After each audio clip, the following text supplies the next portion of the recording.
All right, race fans, welcome to TurnLeftTV. Be ready for some high-speed action tonight. Step on the gas. All right, race fans, welcome to Sin City. This is TurnLeftTV, and I'm your host, Heath Johnson. The High Octane Racing League Buschwackers Series heads to Vegas for race number 4 of the season. It's 100 laps tonight, and it's a tough one, man. It's going to be a high-speed race. Who has got the cards tonight to win this one? Who's going to check out early? Well, there's only one way to find out, boys and girls, and that's watch it right here on TurnLeftTV.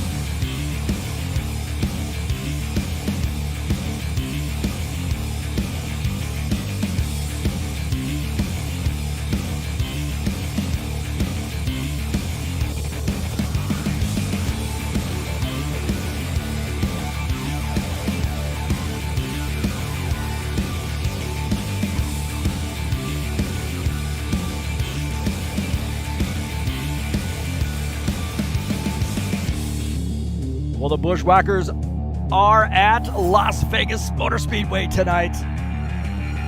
It's race number 4, 100 laps of pure madness.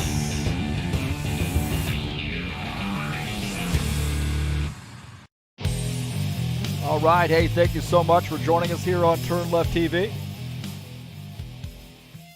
Got a good one here for you tonight at Vegas.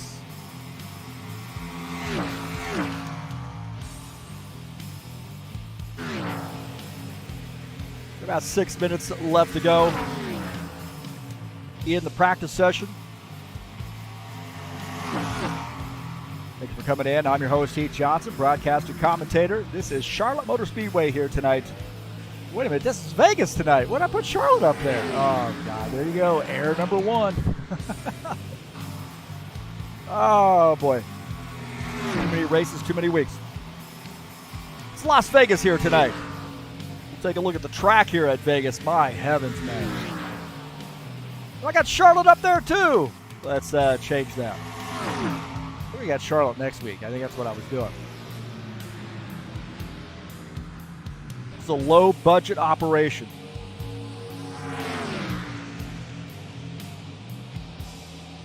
There we go. Las Vegas. Another mile and a halfer. Banking in the turns 12 to 20 degrees. You know, this course is located in Las Vegas, Nevada. And this is a fun one, man. Another one of those cookie cutters, just like Charlotte, for example. This is a fun one, and it's going to be a good race here tonight. Since we figure out where we are.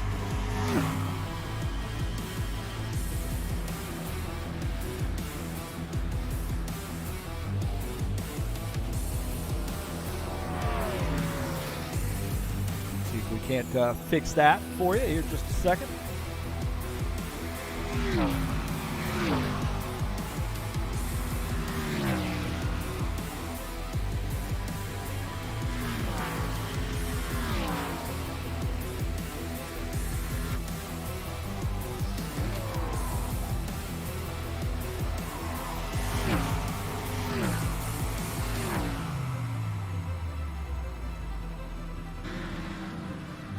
I think I fixed it.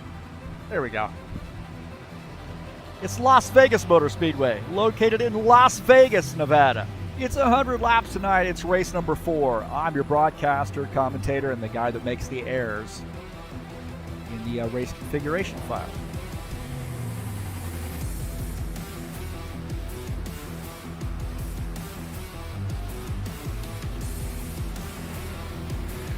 Got about just a little over 3.5 minutes left to go in the practice session.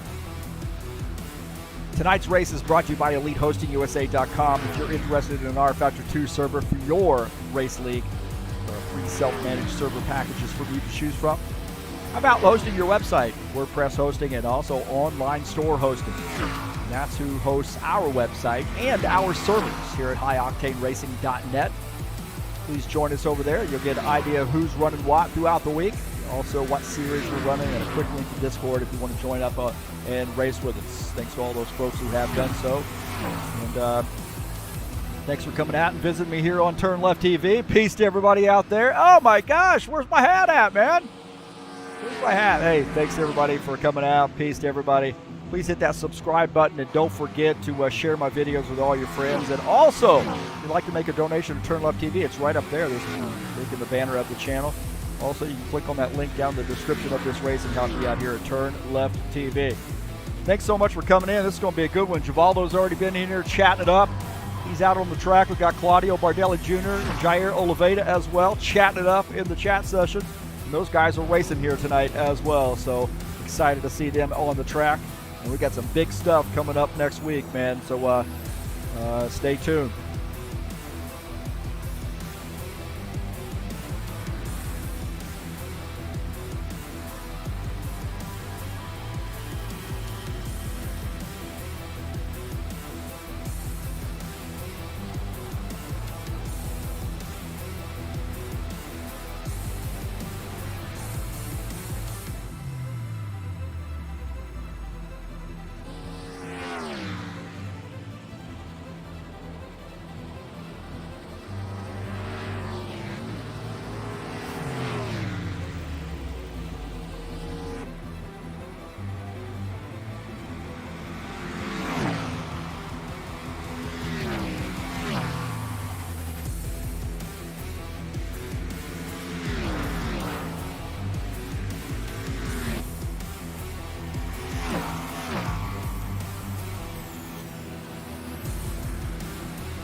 King of the Oval Series will be back in action tomorrow in the IndyCars. We're kind of doing a little redo on this when we had a problem with the mods, so we've switched mods. And we are now going to use that 2020 NTT mod. So race number 4 of the Kodo Series will be in Texas, and that'll be tomorrow at 9 p.m. Eastern Standard Time. Look for it here on TurnLeftTV. Got some GT3 action headed your way on Sunday at 2:30 p.m. Eastern Standard Time. The race will start at Malaysia. I'll be racing in this if you'd like to come out and join us. So some great GT3 Series racing at a great track, Malaysia, here in the High Octane Racing League GT3 Series. Like these guys are doing some quals now.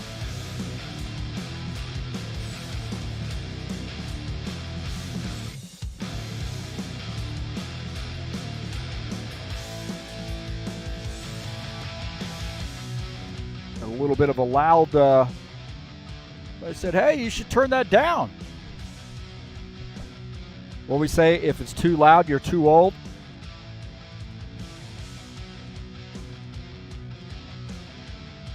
So these guys are now headed to the qualification session.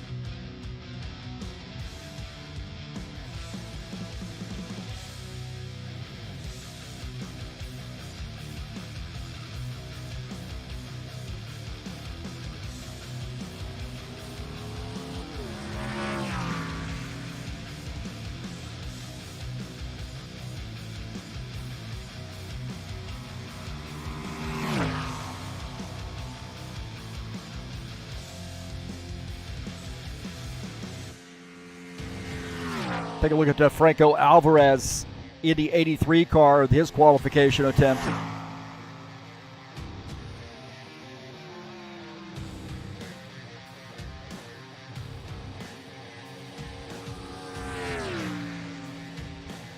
Got to be definitely one of those drivers we're thinking about here to win this race. This guy comes out, does a lot of practice. He's already got a ton of talent, but on top of that, he does a lot of practicing.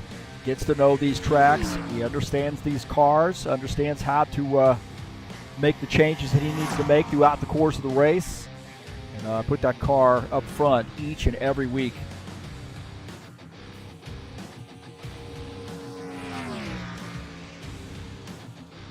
What? Chris Hughes, the top time here, 29.535. Preston Hassel, second on the grid. Robillard jumps up to P2. Take a look at Franco Alvarez's second lap. Alvarez currently fifth on the grid. Can he jump up here with lap number 2? Alvarez going up to second position. Emerson now our leader here in quals, the 91 Claudio Bardelli Jr. in his outlap.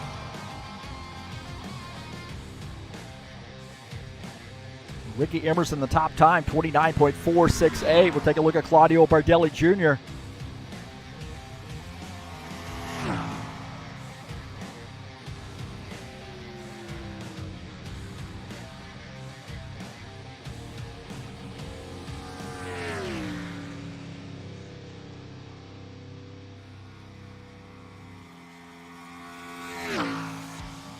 I would shoot. I think he's probably going to be in that top 5 here. We'll take a look. Last week didn't have a great qualification attempt.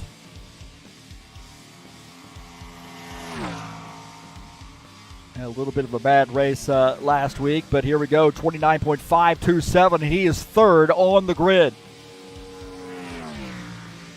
So good lap there for Claudio Bardelli Jr. How about Ed Palumbo in the 54 car?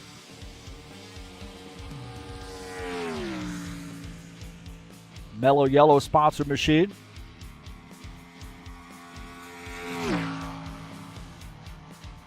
Ricky Emerson still the top time. Franco Alvarez second. Bardelli Jr. third. Jim Willis currently fourth.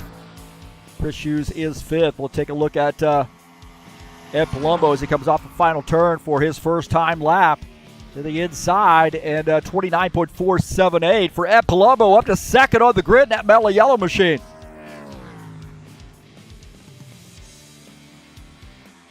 Jair Oliveira with his qualification attempt here in that 17 car.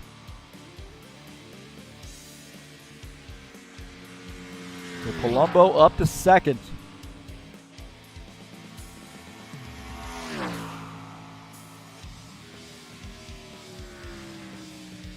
.545 is Jair Oliveira. He is seventh on the grid in that 17 car.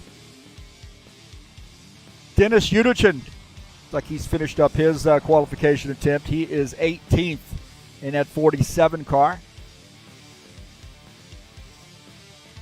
Paulo Chachalowski finishing up his qualification attempt as well. That may be all the people who are going out here.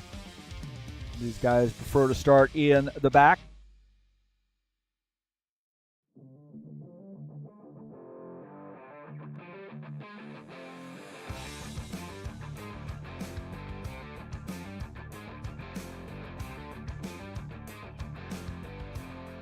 That'll do it for the qualification session. It looks like these guys will head over to the drivers' meeting.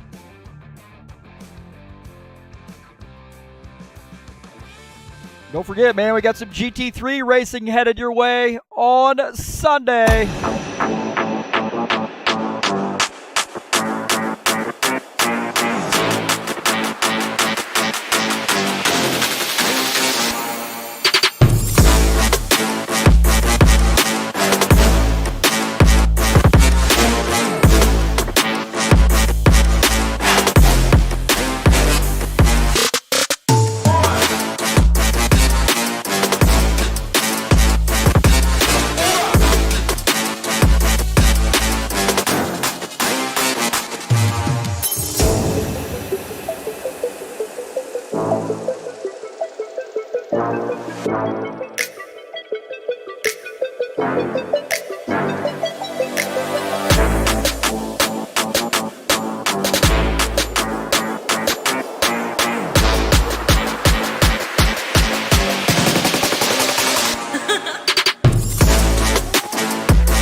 All right. Hey, thanks for coming back here or sticking with us.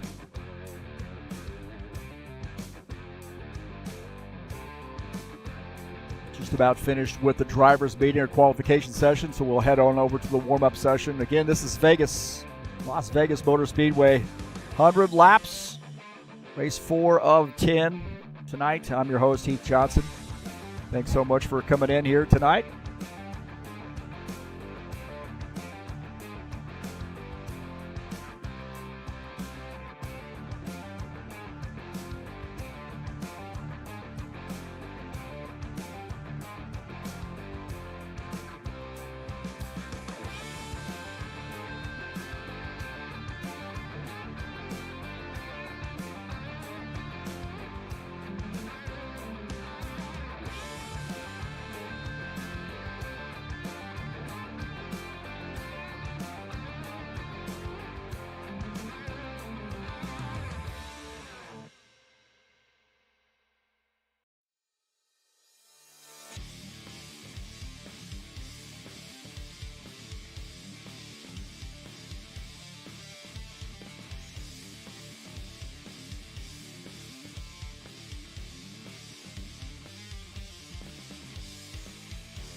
right, so let's take a look at the qualification results.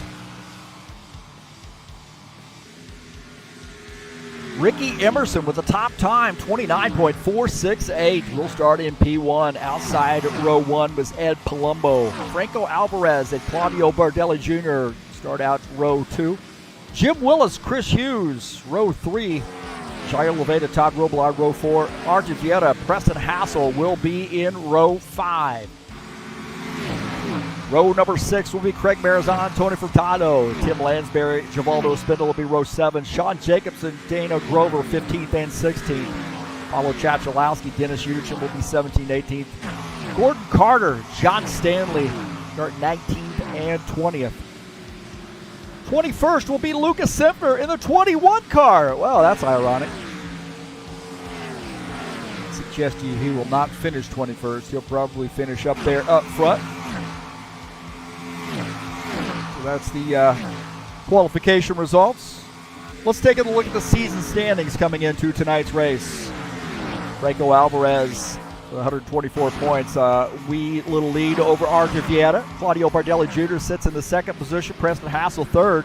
Tight battle there for P2 through 4. Tied for 5th, Sean Jacobs, Craig Marizan. Ricky Emerson is 7th. Dennis Uderchin 8th. Paul Brown 9th. Jim Willis rounding out the top 10.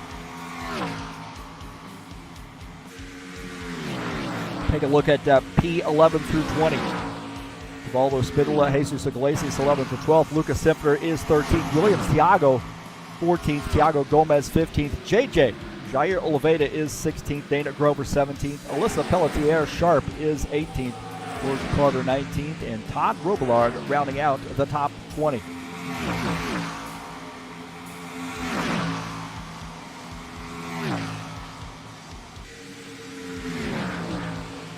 We'll take a look at the schedule here in the Buschwackers Series. Next week will be the Steve Freeze Memorial 250 from Charlotte Motor Speedway, 167 laps. That race will start 1 hour earlier to accommodate the extra length of that race, 250 miles at Charlotte. And that is a race that's really, really very important for us here at High Octane Racing League. And that's the Steve Freeze Memorial 250. We race that every year to honor our fallen hero, Steve Freeze, who meant very much a lot to us here at High Octane Racing League. I know I raced with him, and he passed away in 2011.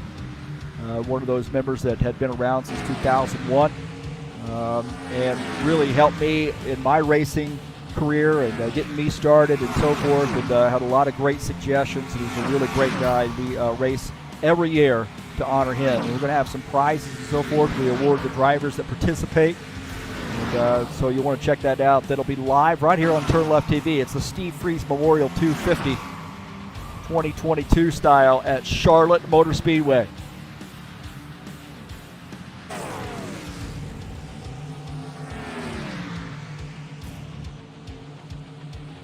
Little chat session going on here. What's Givaldo talking about? FACP, fire alarm control panel signal. Oh, wait a minute. Who is that? Preston Hassel, Alvarez, Bardelli, Vieta. Somehow, I don't know. He's cooked up something there, but good to see Givaldo in here. JJ as well, Claudio Bardelli Jr.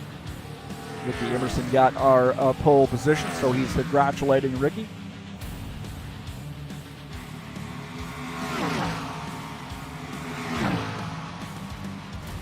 Got about 5 minutes left to go here in the practice session.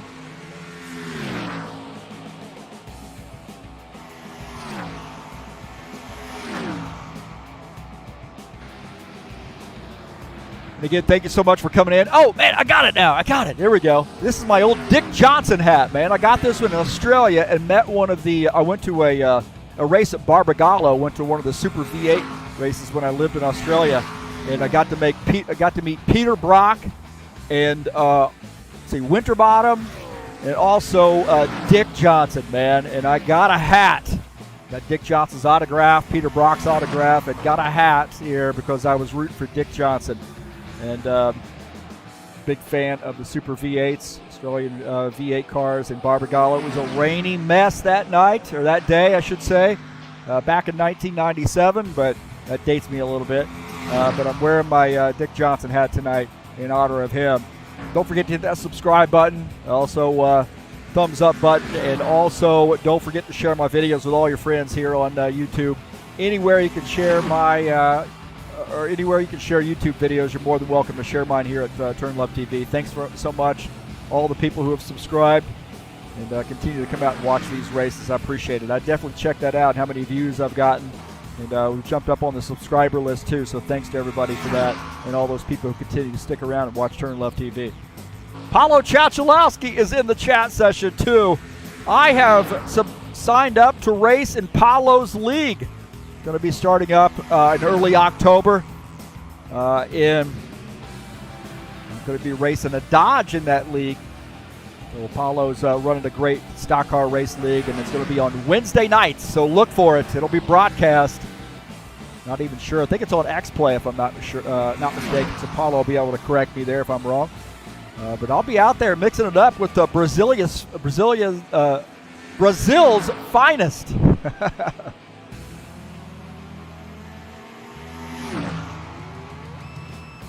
We get a huge following from Brazil, man. These guys are just super passionate about racing. Got a great international flavor. Got some Canadian drivers, Argentinian drivers. We've got Denis Judicic from the Ukraine tonight.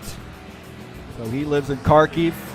You always think about Denis. Denis, a good friend of mine. Usually check on him about once a week. Of course, he's been racing with us, so he's staying up. I think it's like 2 o'clock, 3 o'clock in the morning there now. I'm not even sure. It might even be 4 or 5 o'clock in the morning.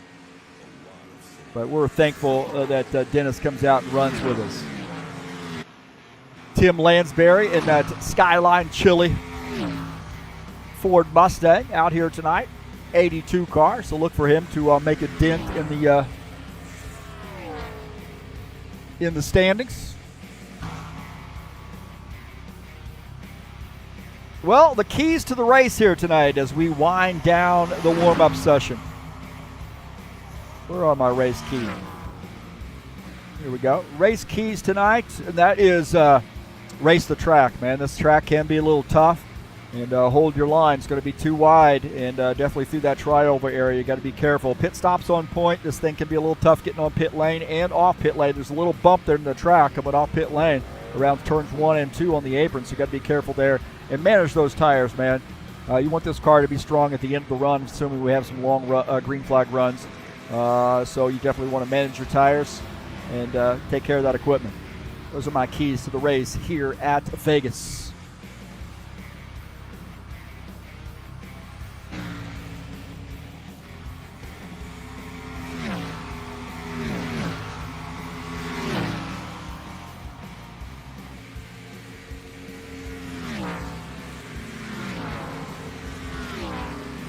Chachalowski's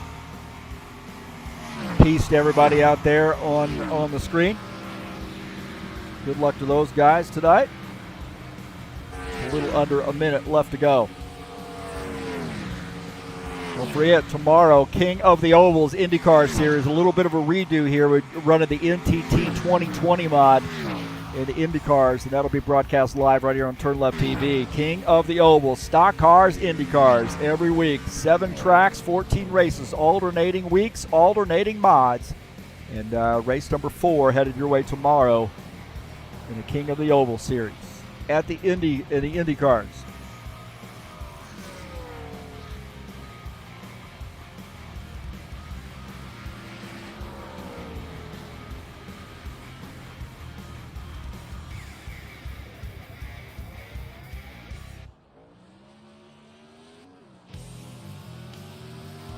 Well, here we go, boys and girls. It's about that time. Time to get this party started.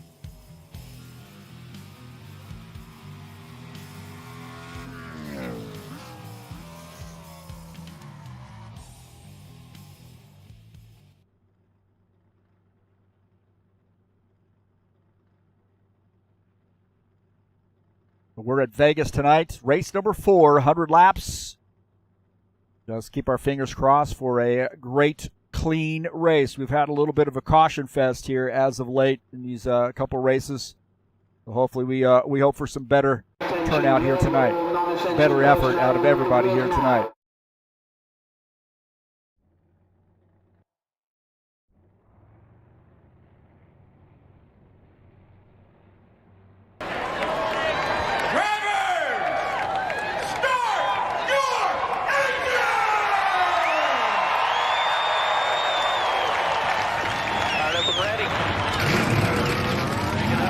All right, here we go. The starting order tonight. Ricky Emerson starts in P1 of the 5. Ed Palumbo is second. Franco Alvarez starts in the 3rd position. Claudio Bardelli Jr. starts in 4th.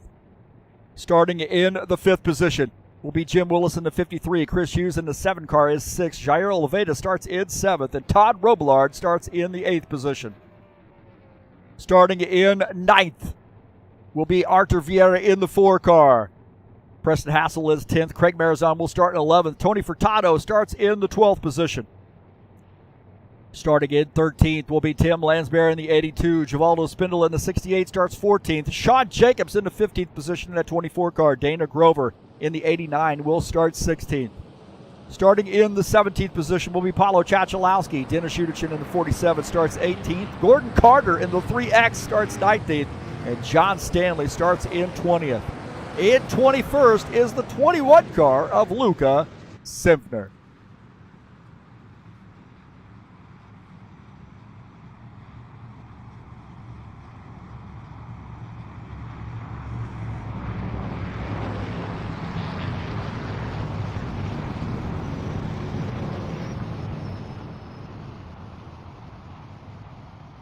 Well, again, tonight, this is Vegas. I'm your host, Heath Johnson, and we got a good one for you here at Vegas in store. Who's going to cash in their chips? Who's going to fold? Who's going to roll snake eyes? Okay, that's all the references I have. All right, here we go. Pace car is off, I believe. Or at least it's going off. Ricky Emerson will lead the field to take the green flag here at Vegas.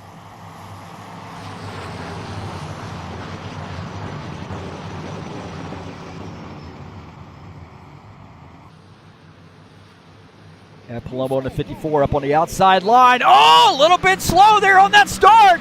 54 didn't get going, and the 83 jumps ahead. Ricky Emerson out to the lead. Franco Alvarez already challenging him.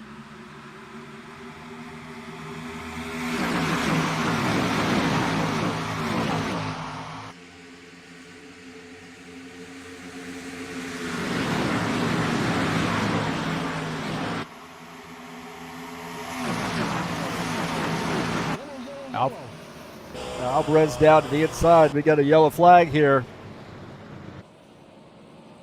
Those ding-dongs, man, what are they doing? We just talked about this.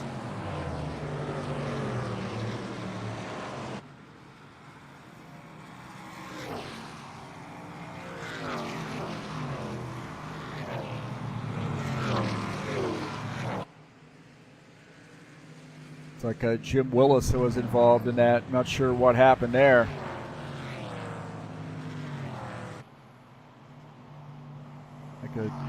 Jim Willis had come around.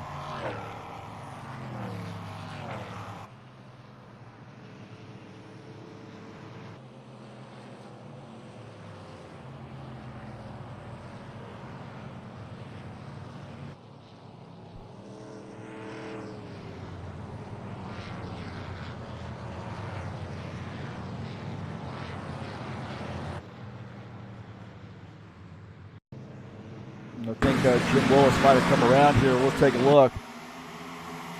Looks like Jim Willis might have drifted up and gotten into Robillard, and then he is on for a ride. He gets into the wall. Right here, like Jim Willis might have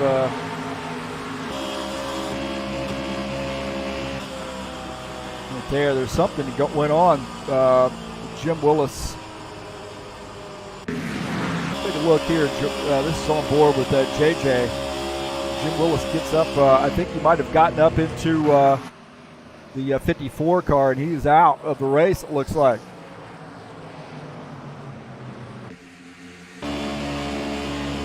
look here. This is out of the back of Ed Palumbo's machine, and I think it. Oh man, it gets up into the 54.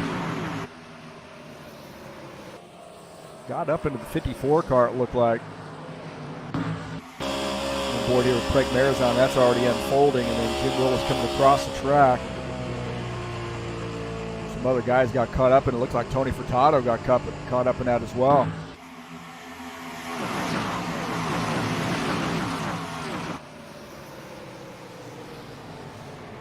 Take a look at this again here. This is Tony Furtado. He gets caught up in this 9 car.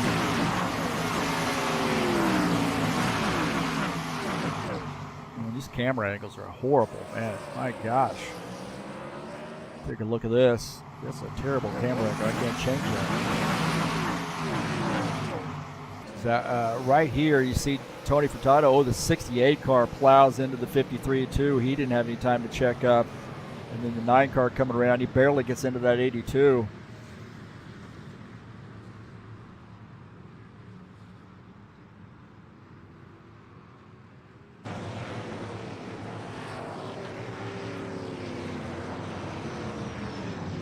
So it looked like maybe that Jim Willis had climbed up the track there and got into Ed Palumbo.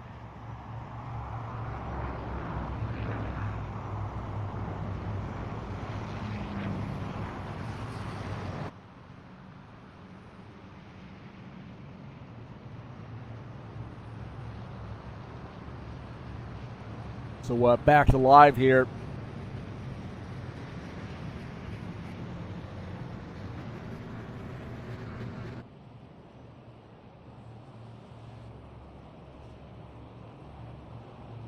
Got a couple guys on pit lane, so a little early caution flag, and it's, this is a high speed, and a lot of it tends to cater to guys wanting to maybe be a little aggressive. I don't think Jim was being overly aggressive. He just got down there on that low line and drifted up a little bit, got into the 54 car.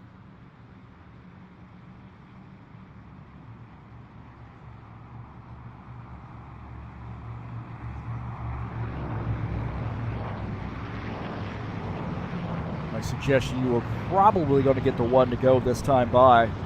We'll see how that works out. Right now, Ed Palumbo shown in the 3rd position, so I don't know if he got any damage on that contact or not, but not really hearing anything on the radio out of him.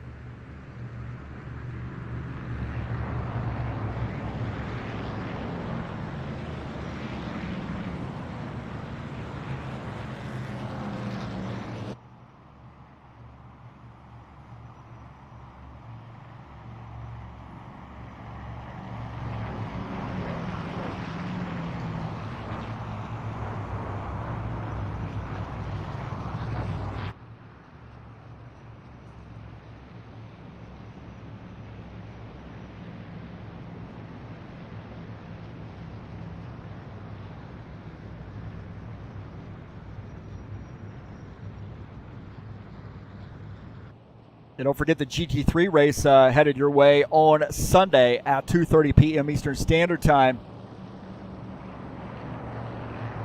So what is it, like the 4th race of the season, I think, 4th or 5th race of the season. 45-minute race from Malaysia. And I've been racing in this series too. Maybe it is the 3rd race of the season, I guess. I guess I could probably check. Here we go. Yeah, 3rd race of the season. I raced the Circuit of the Americas. I hate that track. Hockenheim was a pretty decent race for me. It felt all right. I didn't take enough fuel to begin the race. I had to make an extra pit stop, but ended up finishing 4th, I believe. So Malaysia coming up, full loop on Sunday, September the 11th. Maybe in that race, huh? Beat up on the broadcaster night. That's easy to do in the GT3 series, that's for sure.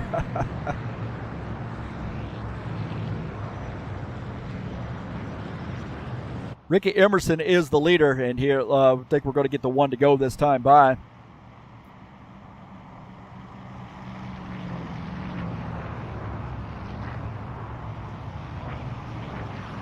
Franco Alvarez 2nd, Ed Palumbo 3rd. Claudio Bardelli Jr. is 4th. Looks like might have had some guys ducking down pit lane there with the one to go. Stanley, Oliveira, Grover, Furtado, Simpner also on pit lane. One car out of the race.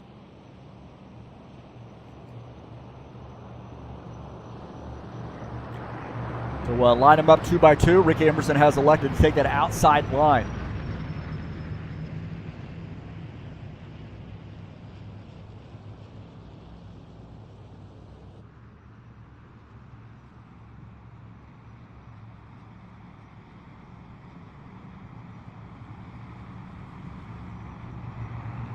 So I think we're going to have some guys closing in on the field here as they had made pit stops, so they'll tuck in back there in the back. Probably a pretty wise choice, maybe. Get some fresh tires on that. You may have already been in the back, so why not take some fresh tires and hopefully a full load of fuel.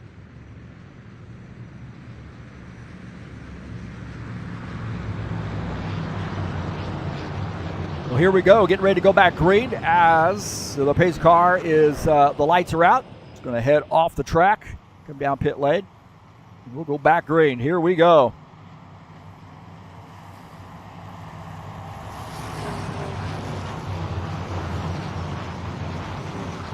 This camera right here. See, the guys are starting, and this camera's way back here in turn 1.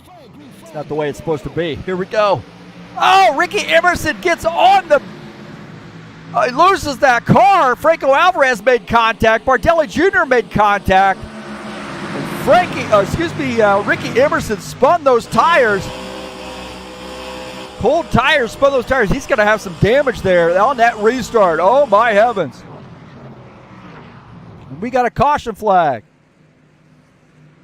out of that. So, Dennis Uderson came around here, it looked like. Take a look here and see what happened. Dennis Uderson up the track, and he gets into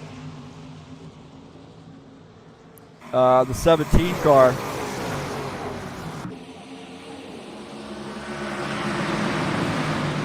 the 47 goes high and gets into that 17, gets into the back of the 47.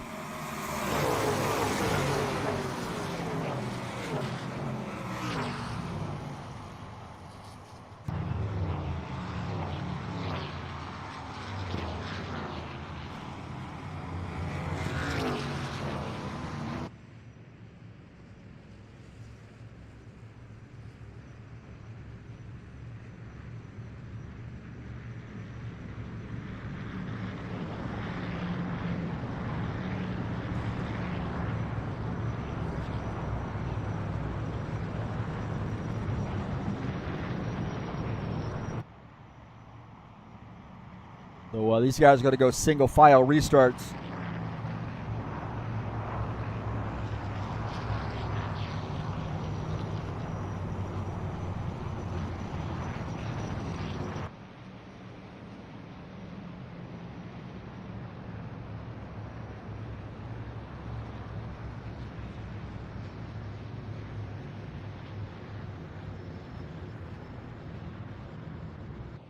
Franco Alvarez is the leader here. And Franco, man, I'll tell you what, we'll take a look at this car. Franco Alvarez paints cars, and look at this masterpiece. This is a nice looking car, huh? Franco does a great job. Does some painting for us once in a while. Did a few cars here. Ready to put another car in the car set that he's done. I haven't even looked at it, man. I just assume it's going to be fantastic. Of our Argentinian drivers.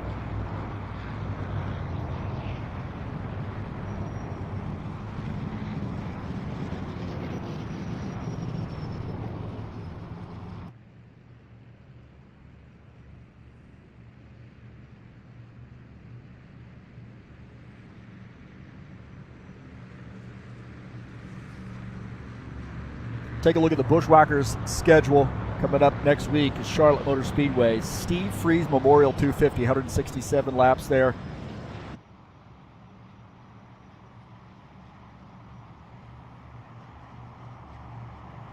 And that is a very, very important race for us. That's for sure here at High Octane Racing League. I know guys like Preston Hassel, Tony Furtado, those guys definitely, Sean Jacobs, those guys definitely knew him as well. And, I know Steve Freeze meant a lot to those guys in their racing career. And we race in honor of him every year. And that's going to be a big one for us. Take a look at that banner or the advertisement. This will be in this mod on Friday nights coming up next week. Racing will start at 8:15 p.m. So we start an hour early. Steve Freeze Memorial 250.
King of the Oval Series coming up tomorrow night will be in the IndyCars at Texas Motor Speedway. It's race number 4.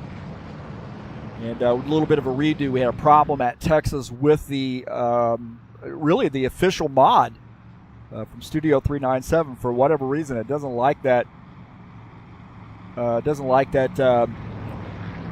That track. Those two things don't jive together, so we're going to use the third-party mod, that 2020 NTT mod, and give it a shot. We've done a little practicing with that, and it seems like that's okay, so keep your fingers crossed. It'll be live right here on TurnLeftTV. So thanks to all those folks who were patient with us in that King of the Oval series.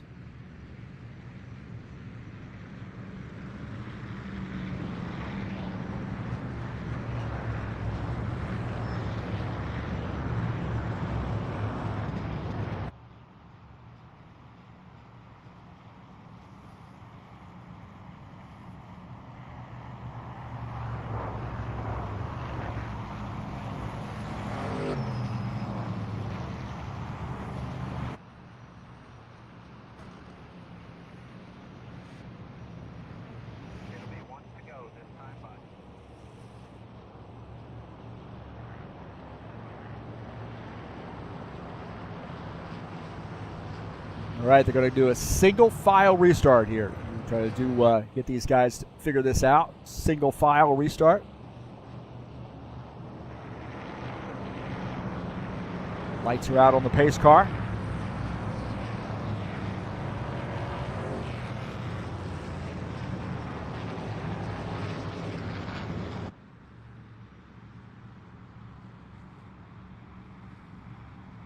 Yeah, Palumbo shown in that second position. Bardelli Jr. third, Marzon fourth, Vieta is fifth. Emerson now back to the sixth position. Remember, he spun the tires on that restart. And maybe a little gun shy now.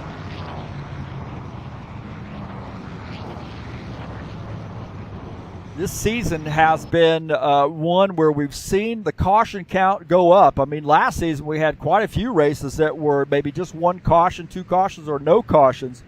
And this season we have had of course, the numbers have gone up too. We've got a lot of newer drivers out with us. But guys seem to be a little bit more aggressive here this season.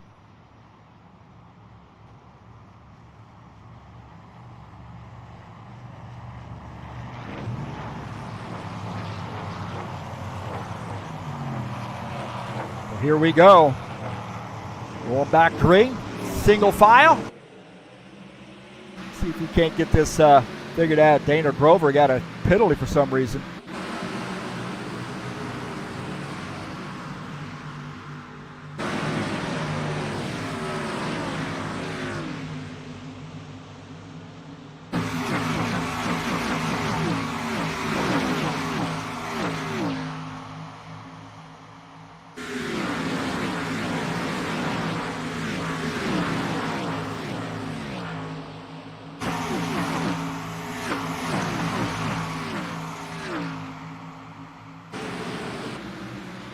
Franco Alvarez and Palumbo side by side. Palumbo now diving down to the inside. He looks like he wants to get racy here early. 54 down to the inside. Franco Alvarez up on the outside line. This is a battle here early on. Palumbo using that inside line. I tell you, the outside line has the advantage coming off the turn through the trioval. Alvarez has the lead. Palumbo fighting back.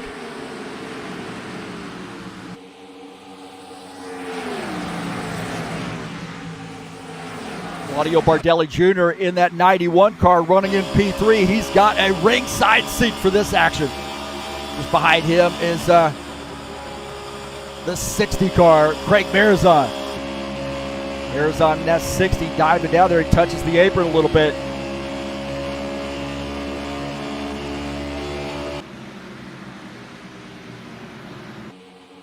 Palumbo still all over the back of Franco Alvarez.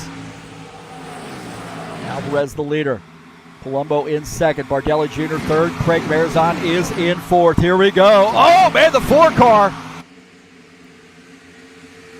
Somebody smacked the wall. Looked like the 60 car might have smacked the wall. I don't know if there was contact with those guys.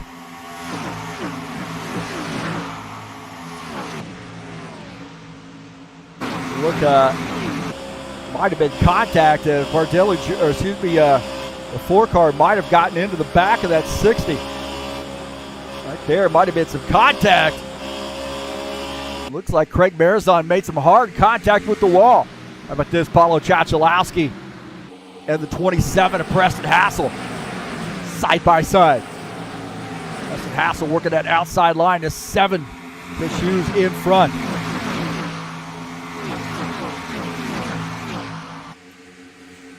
Good side-by-side racing there. Chachalowski and the 97. Oh, boy, they're getting tight. They got tight right there. Lucas Simpner, the 21 car. The 3X of Gordon Carter. Simpner up on the outside line. Gordon Carter down on that inside line. And Lucas Simpner on the 21 picks up that position. He is behind 17. Jair Oliveira running in the 16th position. Lucas Simpner now in 17th. Franco Alvarez continuing to lead. How about this? Tony Furtado, he's in a little bit of a battle. Dana Grover is in the 14th position. It looked like he wanted to try to take over P13. He's side by side with the 9 car. Dana Grover in the 89, tried to pick up a spot, not able to pull it off there. Behind him, looking at behind Tony Furtado's machine, you see Dana Grover, Givaldo Spindola, Jair Oliveira. Dana Grover now down to the inside, giving that 9 car a little bit of a look. That Toyota Camry not able to pull off that pass. Givaldo Spindola up on the outside line as a 17, down on the inside line. So, 68 holds on to that spot.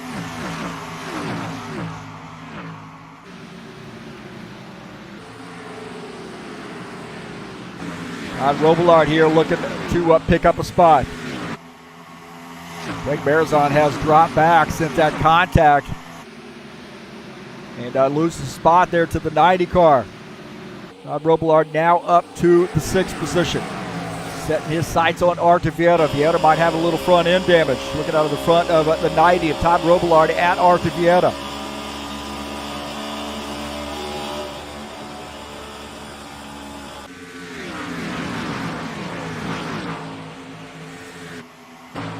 Again, Paulo Chachalowski and Preston Hassel Still battling. Chachalowski now up to the high line. Preston Hassel down on the inside line. They're side by side. That AMD-sponsored Ford Mustang, number 27 car, now finds himself on the inside line.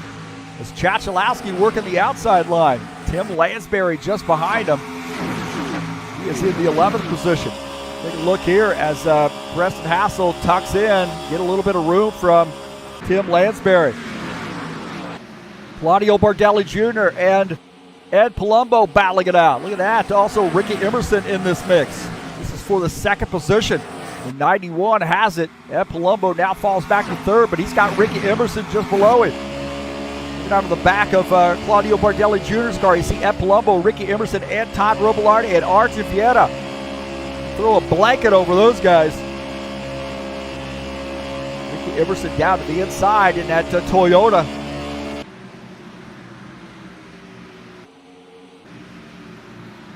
Chachalowski to the high side. I think this high line really is the better line. 94 car getting around that 60. Now that 60, I think he's dealing with a little bit of damage. Craig Marizon giving up his spots here. He wants to see some pit stop pretty soon. Craig Marizon in the 60 is in the 9th position. Chris Hughes is in 10th in that 7 car. Take a look at Chris Hughes in the 7. He's running that GT3 series as well on Sunday nights. Or Sunday afternoons, I should say. And he had a good race last week. I think he finished in the 3rd position.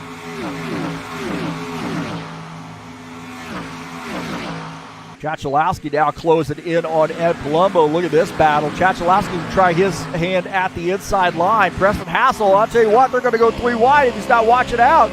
Oh, boy. Chachalowski there. Oh, there's contact right there. Chachalowski drifting up the track, trying to sneak it in. He gets into the 27 car. We got a yellow flag here. We got a yellow flag.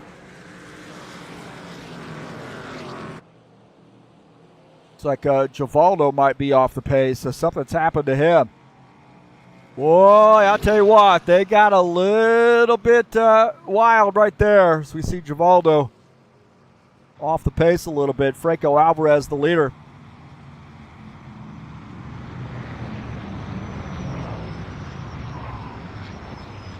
Now it's starting to get woed up here. Now we'll take a look and see what happened. Might have been some contact here. Oh, it looked like the 3X and the 68 get together. And then 47 got caught up in that.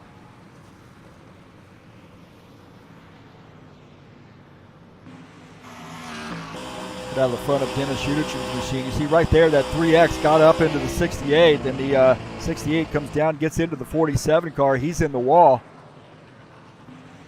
So right here, take a look, and this is coming off the turn. And right here, I think, as the 3X gets up into that 68. And then the 68 coming down the track and gets into the 47 car. Take a look at that again. It's that contact there. And then we're a mile away from it because the camera angle is horrible here.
pits. Looks like we got some pit stops underway here as Tony Furtado stays out. I think he's going to try to get some laps led here in that Valvoline sponsor machine, number 9 car.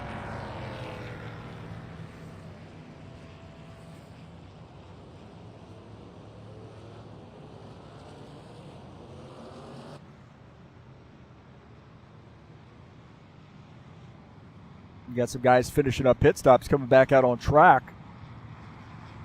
Take a look here at the 9 leading the field, and it looks like the 83, Franco Alvarez, coming back out. I suggest you, those guys up front there, Furtado, Udichin, Stanley, those 3 guys are all going to come down pit lane.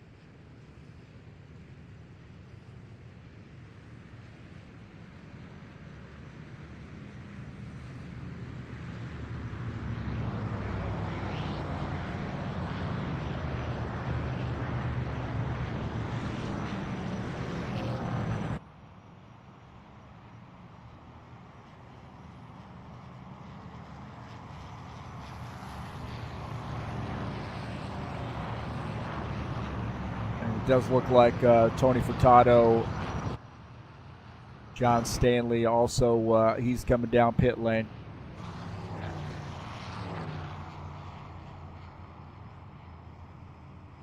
Dennis Udichin has stayed out. Now this is a little bit of a surprise to me, this 47 car,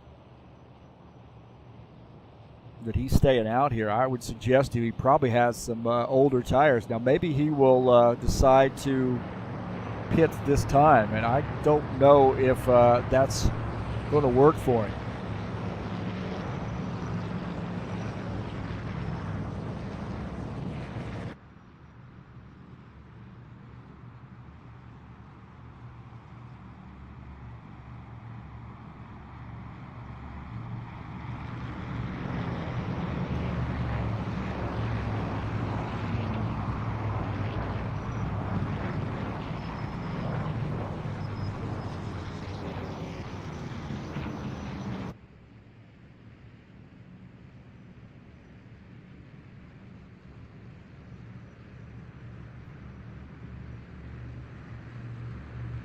Udichin not pitting, so this is going to be interesting. This is interesting.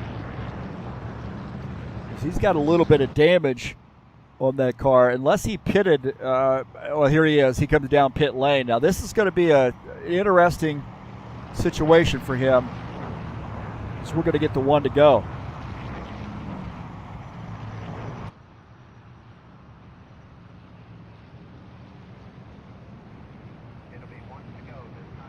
Franco Alvarez is the leader here. We're going to do another single file. And Todd Robillard in the 90 is that car in the 2nd position. Ricky Emerson 3rd. Preston Hassel in 4th. So Udichin, Spindola, Gary Gordon Carter, as I say Gary Carter, he was the catcher for the Montreal Expos. Gordon Carter, thank you, by the way, for your donation to HORL. Really appreciate that. We'll be able to get Gordon a car in the car set here pretty soon. He seems to be pretty passionate about racing. He contacted me a while back and was a little delayed on actually seeing the thing, seeing the message, and it got back to him, and glad to see him out here racing with us. So he's serving his drive-through. It's going to start at the end of the line in the 18th position.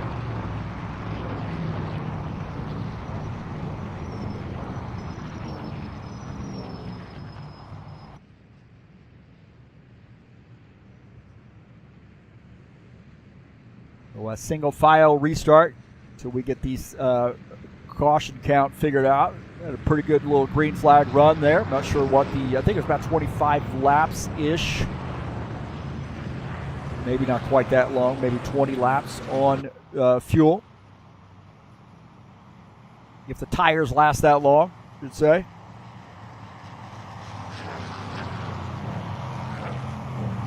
So Franco Alvarez will lead the field, take the green flag as we're going back green this time by. Here we go, back to green. Robillard gets a good start. Ricky Emerson doesn't spin those tires this time. Preston Hassel laying back. We're now back to green. Ricky Emerson going up to the high side here, peeking around, wanting maybe to get that position up on the high side. He knows how strong this high side is. It's tough to make the pass on the low side, especially on this colder tires. Preston Hassel in P4 in that 27 car. Looking ahead, and as Ricky Emerson running in third, Robillard is second, Alvarez in first.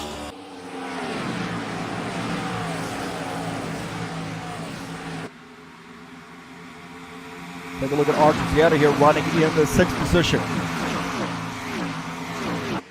Guy is a tough race car driver. We got a battle here for the lead as Todd Robillard goes down to the inside. He's going to try his hand at the inside line. Franco Alvarez up on the high side by side here for the lead. Alvarez wins that fight this time by.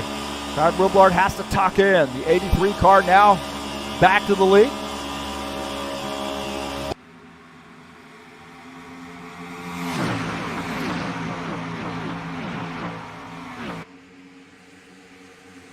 Ricky Emerson running in third. Martelli Jr. has that car in the fifth position. Argentieta is in sixth. Lansbury up to the seventh position. He and Palumbo there having a little bit of a battle.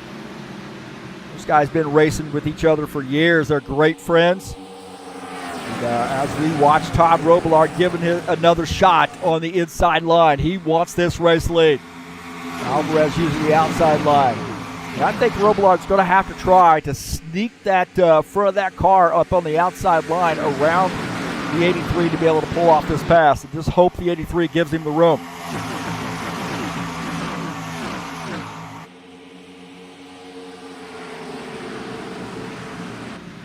How about Lucas Sifner is 21 car. He's up on the high side as Craig Marizon in the 60 car trying to get by. And Marizon sneak in. He does, man. He slides that car up in front of the 21. Marizon wants to get back in the front. He's in 11th. Lucas Sifner now back to the 12th position. Everybody behaving themselves a little bit better here in that single file. Chris Hughes here running in the 13th position. The 7 car behind him is Paulo Chacho, is the 24 of Sean Jacobs, where I saw the white car there. Also Dana Grover in the 89. 14th and 15th.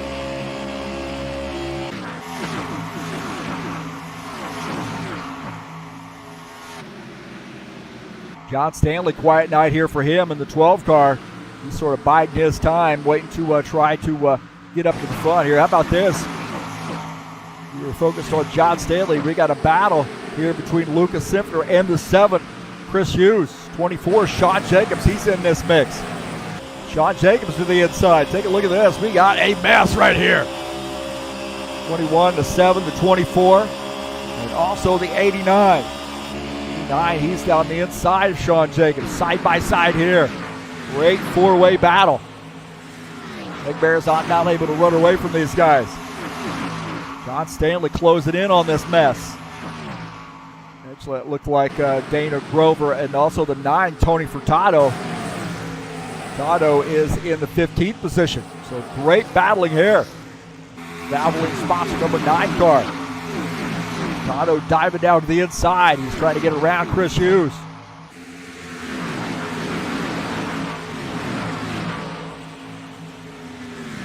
Lucas Sifner and Sean Jacobs battling it out. Sean Jacobs the inside, Lucas Sifner up on the outside line. 24, Western Auto sponsor machine, one of our Pennsylvania drivers. Sean Jacobs. They're closing in on Craig Marizon. Marizon probably dealing with a little bit of damage from an earlier incident. Jairo Oliveira and Ed Palumbo here racing side by side. Look at this. They're almost 3 wide as JJ goes down to the inside. Ed Palumbo up on the outside line. Great battling here. Side by side between the 17 and the 54. 54 using that outside line. 17 on the inside line. See Ed Palumbo just beside him in that 54 car. Climbs ahead as 17 gives him some room. Paulo Chachalowski now getting around.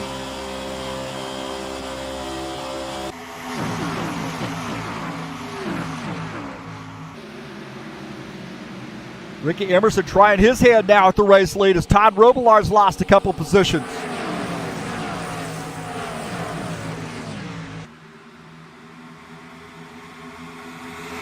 Ricky Emerson not able to pull off that pass. I tell you what, Claudio Bardelli Jr., Preston Hassel here battling the battle. This is for the third position. Preston Hassel in third. Bardelli Jr. is in the fourth position.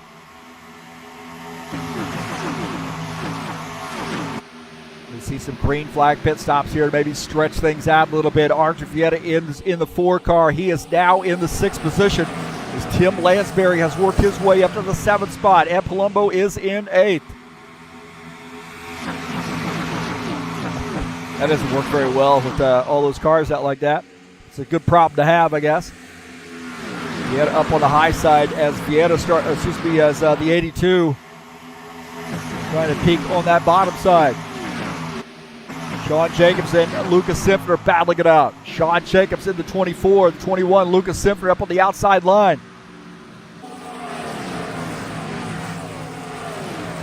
Great battling here. Marizon drifting up the track here. Sean Jacobs going down to the bottom side. Oh, there's contact. No caution, and these guys getting all bunched up. There was a contact there. It looked like Chachalowski got into the wall. Something happened to Paulo Chachalowski. You see what happened here. They drifted up the track. He might have gotten into the 17 car. And these guys got bunched up, trying to miss it. No caution. Still green. Oh, Chachalowski holding on there. He gets into Dana Grover. The 9 car, does he come around? He doesn't. No caution flag.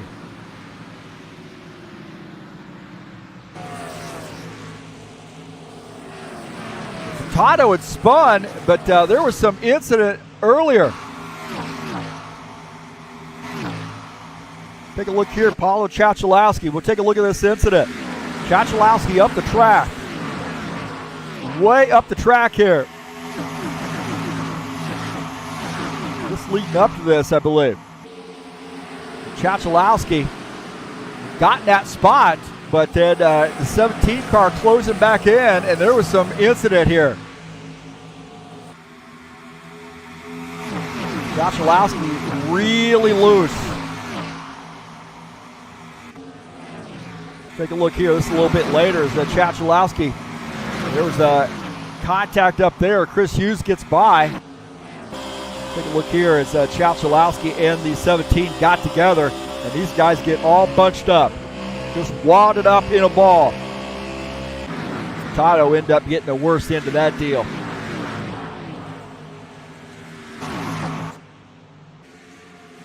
These guys battling for the lead here as Franco Alvarez and the 91 of Claudio Bardelli Jr. battling side by side. This is for the race lead. Looks like Chachalowski has retired his machine. Bardelli Jr. to the inside. This is a battle for the race lead.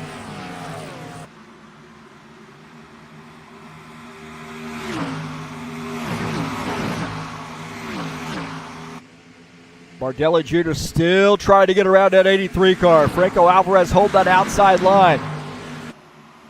It's hard to make that pass on the inside. If you're disciplined enough on the outside line, you can really hold off those guys, and the 91 tucks in. Sean Jacobs and Tim Lansbury battling it out side by side. This is for the 7th position.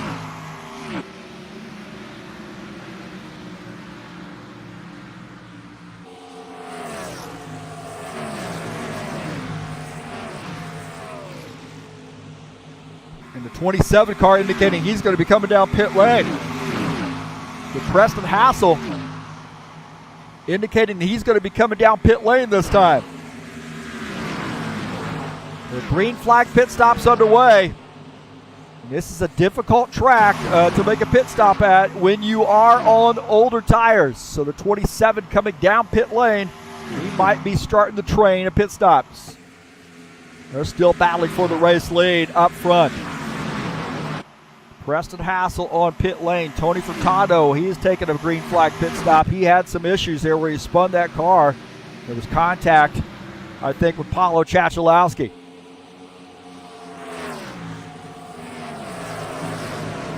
We'll see here as Preston Hassel finishing up his pit stop. Claudio Bardelli Jr. and Franco Alvarez still battling for the race lead. 53 laps in. Preston Hassel now coming back out on track. Alvarez indicating he's going to be coming down pit lane. He's going to give that race lead to Bardelli Jr. as he fought so hard up on the outside to hold off Bardelli Jr. We go on board here with Franco Alvarez. He goes across the track in front of the 91 car. Franco Alvarez going to pit this car. Working that wheel, trying to keep this car from spinning out. I'll tell you what, he is really has to work this thing. This is tough, man. He gets on the pit lane, and that car is squirrely as he gets on the pit lane. Ed Palumbo on pit lane as well. Ed Palumbo following the 17 on the pit lane. So JJ making a pit stop. Oh, that's Ricky Emerson. I take that back to 5 car. Franco Alvarez on pit lane. See Franco finishing up his pit stop here as Ed Palumbo tucks in. Artur Vieta is the race leader. The 91, Claudio Bardelli Jr. in second. Lucas Simpner is in third. I think at this track, as hard as it is to get onto pit lane, this might be a wise idea to stay out as long as you can. Green flag pit stops here at Vegas.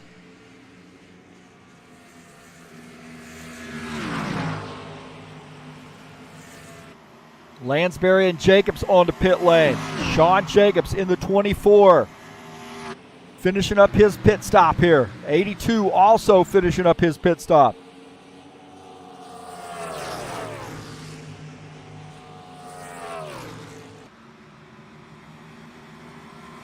Those guys finishing up and coming back out on track.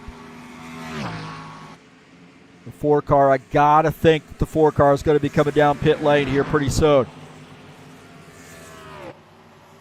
It looks like he is coming off the track to come down pit lane. Bardelli Jr. on pit lane. So those guys pitting together. Maybe a little bit of strategy and a little bit of teamwork. Lucas Simpner, known for his fuel mileage. Able to squeeze every drop out of that. Now back. Oh, we got a yellow flag. Uh-oh. Uh-oh, yellow flag.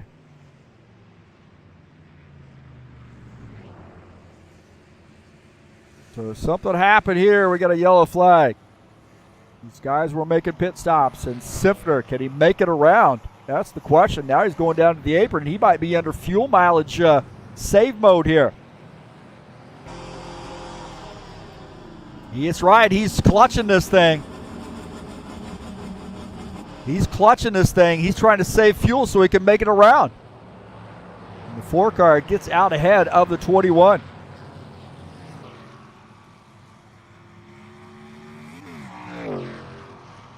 Dana Grover might have come around here. And we'll take a look and see what happened. Dana Grover coming back up on track. Actually looks like he's trying to pit. And oh no! He gets into the 82 and the 9 car makes contact. So Dana Grover tried to pit and looked like he had gotten a little bit loose. Right here, I said it's hard. Oh, and he gets into the 82 car, and then the 9 annihilates him. Oh, my heavens. The 9 car straight into Dana Grover. On board here with the 9. Watch this. Dana Grover comes up the track, and oh, a hard lick there for the 9. And the 82 car as well. And he's just trying to get a hold of this thing. You see he's trying to counter steer, get this thing back straightened up, and it just comes back up into the track. I mean, that's all. This is a tough track. It really is.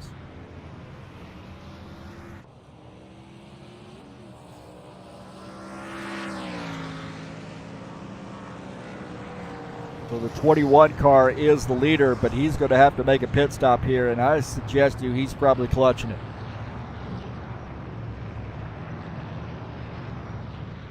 Look at this. We got Christian Wilson. Where's he been, man? Christian Wilson. Christian Wilson joining us in the chat session.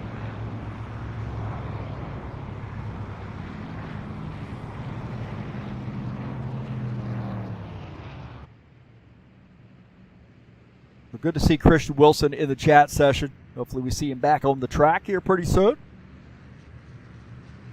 So some drama unfolding here on green flag pit stops. Lucas Simpner stays out, but he has got to come down pit lane. So these guys want to see that. They get back on the lead lap. As Simpner making a pit stop. And that will put those guys who just came back off pit lane after making green flag pit stops back on the lead lap. So that's good news for them. And they will, I think, get wave around.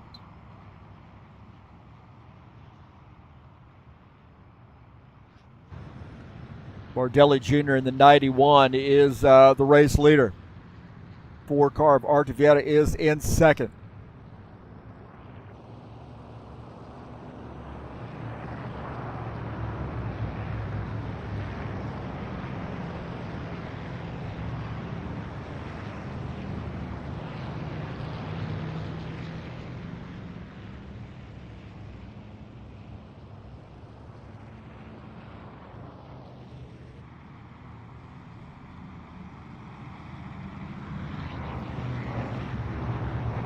Some tough break there for Tony Furtado and also Tim Lansbury. Those guys got caught up in that mess.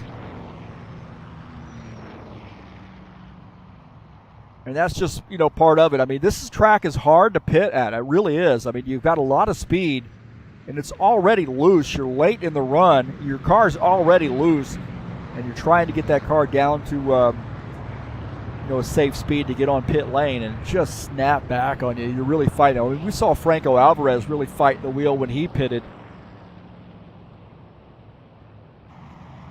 And it is tough. I mean, this track is a tough one. And I mentioned, one of my keys to the race was, pit stops on point. Bardelli Jr., the leader, Vieta is in second.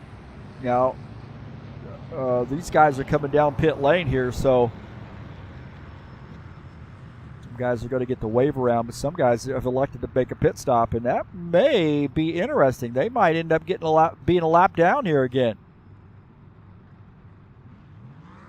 It looks like they might be now. Maybe they're on the tail end of the lead lap here. We'll see how this works out. Simpson's shown as the leader.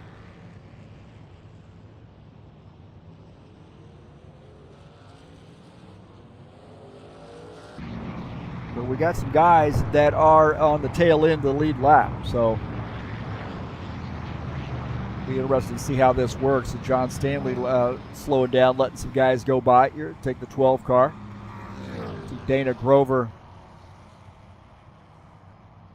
and also Givaldo Spindola, those guys down on the apron here.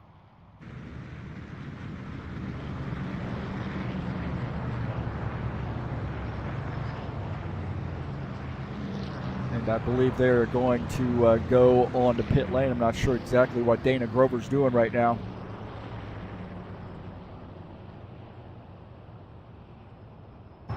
Maybe coming down pit lane to do his drive-through. I think he's already done that. Lucas Simpner is the leader, and he's going to start back in the pack a little bit, I believe. Right there is our race leader. Starting behind Gordon Carter, who's in the 14th position. Those guys are all going to get a wave around, I believe. And then Lucas now will start behind the pace car.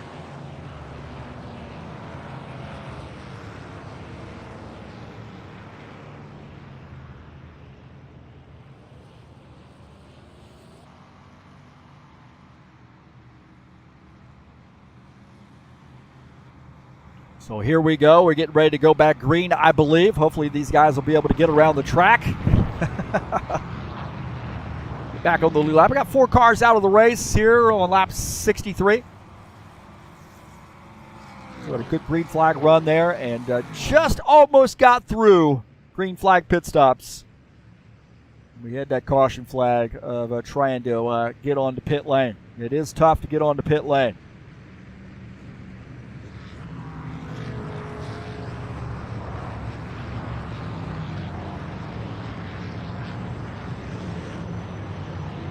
They're definitely going to have to pit again, assuming it goes back and stays green. So they get about 25 or so laps. And some of these guys, remember, they did these wave rounds, so they're not going to have 25 laps in the tank. Here we go, getting ready to go back green. The 21 car, fresh tires. 47, remember, he's got a little bit of damage from an earlier incident. And Simpner out to the lead. He was trying that fuel mileage strategy. Guys pitted a little bit earlier, and then there was a caution flag. Bardelli Jr. Getting around Dennis Udichin. Now Udichin up the track here as these guys on fresher tires going to get by. Argentietta running in the 3rd position. Franco Alvarez is in 4th. Givaldo Spindola, he's in the 15th position, so we got cars mixed up a little bit. The 68 car in P15. And, you see that 83 car, Franco Alvarez, tucks in and puts that car between Bardelli Jr. and Argentietta. Franco Alvarez wants to get to the high side. He knows the strength of this car up on the outside line. He's trapping Bardelli Jr. down on the inside line. We're on board here with Franco Alvarez. Alvarez gets a shot off the turn. He's to the high side. Is he going to get a nose over the 21? He does. Franco Alvarez in the 83 car, and the 21 of Lucas Simpner battling it out for the lead.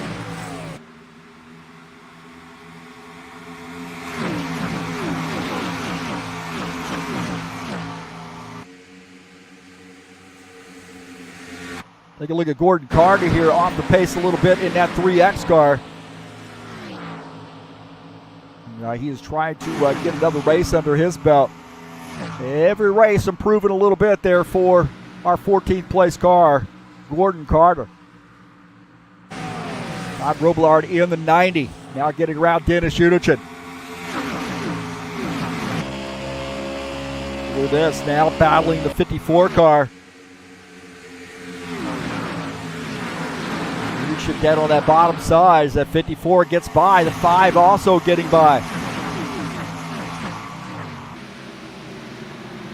Chris Hughes in the 7 car. He is now getting by the 47. Chris Hughes, I expect to see him out at that GT3 Series race on Sunday.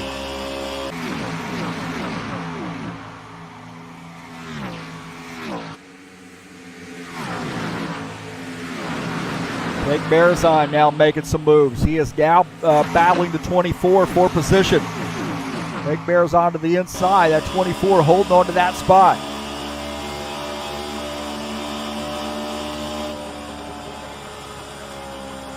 Great tight battle here, nose to tail.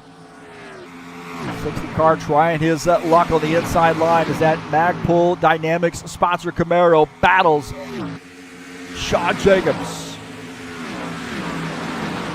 Sean Jacobs in the Western Auto sponsor machine.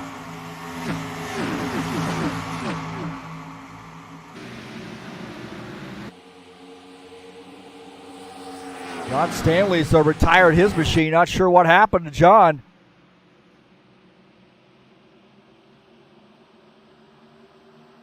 Something's happened to John Stanley. Take a look and see what happened to him. Maybe he lost his connection or something, but the 12 car off the pace.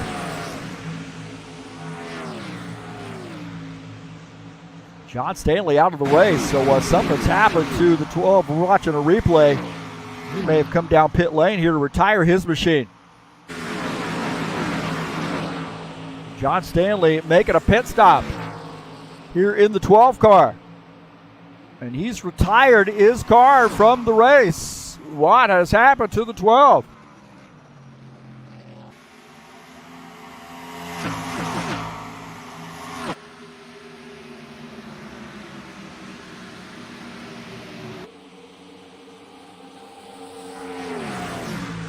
Take a look at Franco Alvarez. He is the leader, 21. Look, oh no, just as we got at it. Just as we got at it here. It looks like the 24 car is off the pace. Sean Jacobs. Something's happened to Sean.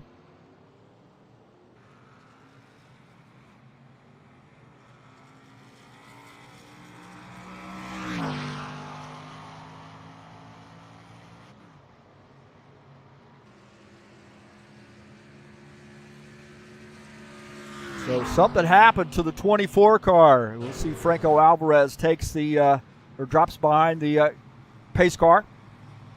Sifter second, Bardelli Jr. third, Vieira fourth, Robillard is in fifth. Something happened to Sean Jacobs. Take a look and see what happened here. Oh, the 68 car gets into the 24 and turns him into the wall.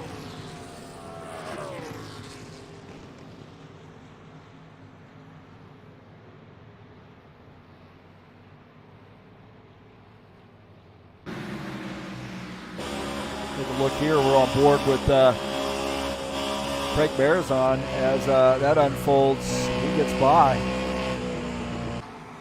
Looked like JJ might have had a little bit of a ringside seat for that. Out of here. Oh, right there, that 68 car gets into the 24.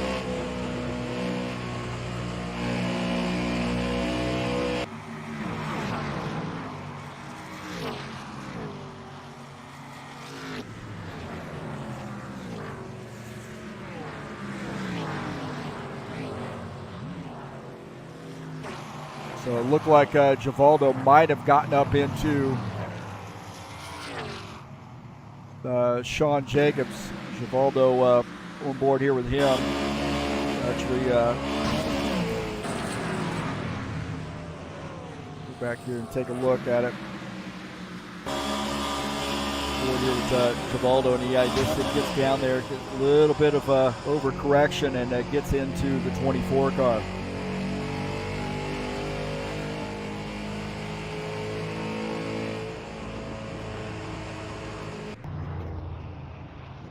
So going back to live.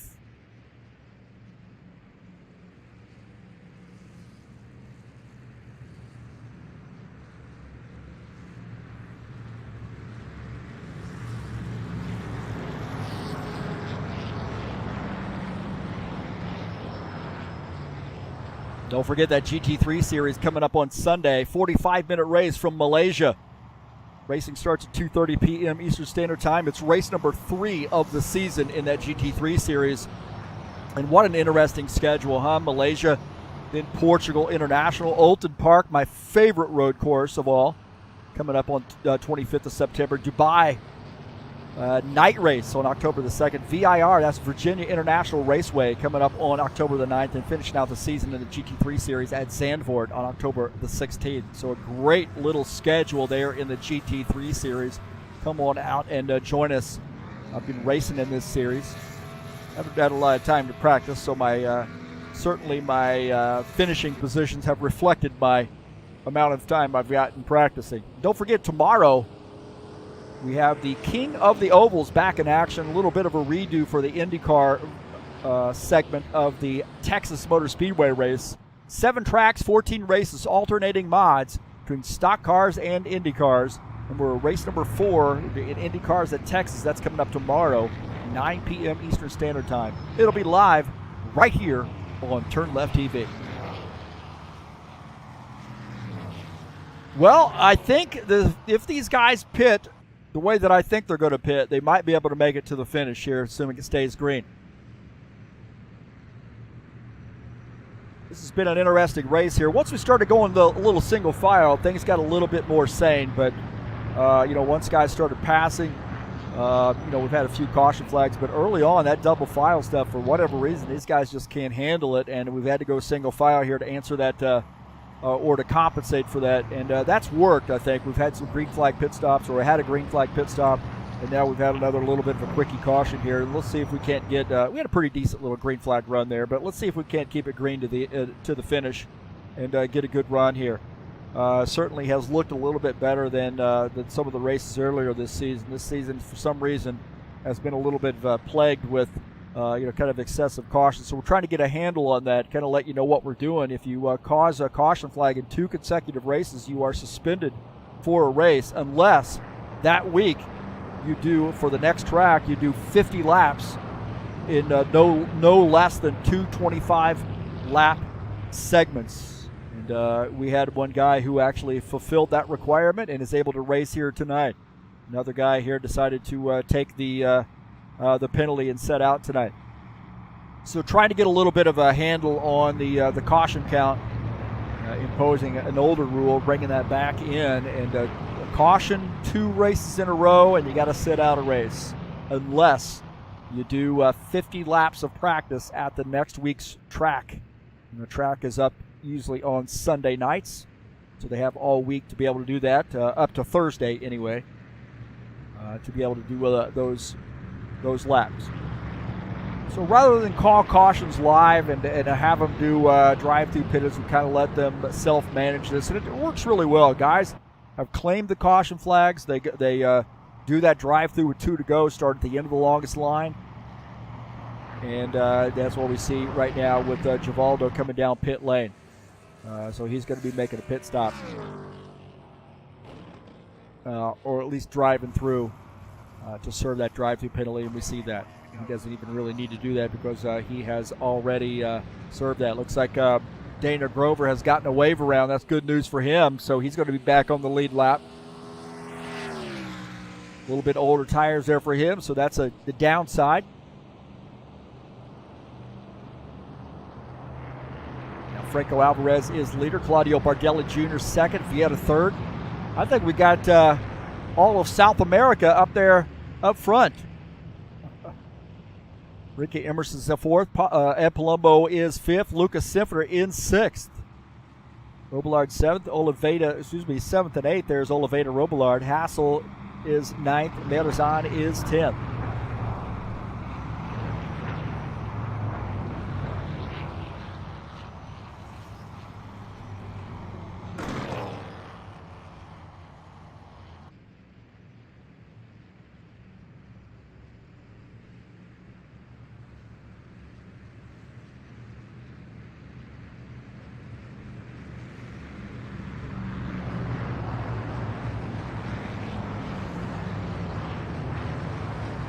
Lights are out on the pace car, and we're going to go green this time by. Across the start-finish line, we'll be on lap 78. Scheduled to go 100 laps. Pace car's off. Here we go.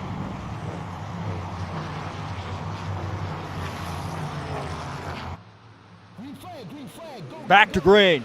Alvarez gets a good start there, the 91, about 3 car lengths behind him. Archie Vieta is in 3rd.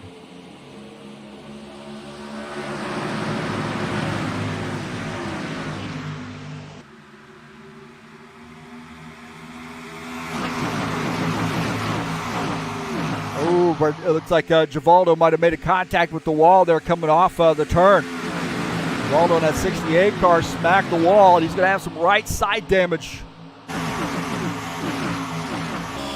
Peg bears on the outside as Sean Jacobs on that inside line. These guys battling side by side here late in the race. Sean Jacobs tucks in. Although not for long, he's still peaking on the inside line. That 60 to 24 have been around each other all night long. Dario Leveda in the 17 car. He's up on the high line. 27, Preston Hassel down on the inside line. Great battling here. Intensity is picking up. This guy's trying to climb up to that front. Crack the top 10. It's the 27 running in the 8th position. Jair Leveda. Oh, he makes contact with the wall. JJ smacked the wall. A little bit too tight there coming off the turn. Out, he smacks it again. He is beating the snot out of the right side of that car. He's hit the wall twice. Sean Jacobs definitely watching that out of the front of his car. He does not want to become a victim of the 17 bouncing off the wall. Sean Jacobs holding his own here. Take a look out of the front of Sean Jacobs' machine. You see JJ up on the high side as the 60 car. Now he goes up, or excuse me, JJ goes down to the low side as the 60 stays up on that high side. Oh, there's contact there. The 60 car comes down a little bit. A little squirrely for him. Sean Jacobs out of the throttle. Got to be very careful here. Could be a huge incident. Guys racing tight. Oh, there's contact. Contact there. There's more contact as the 27's smacking the wall. Holy smokes.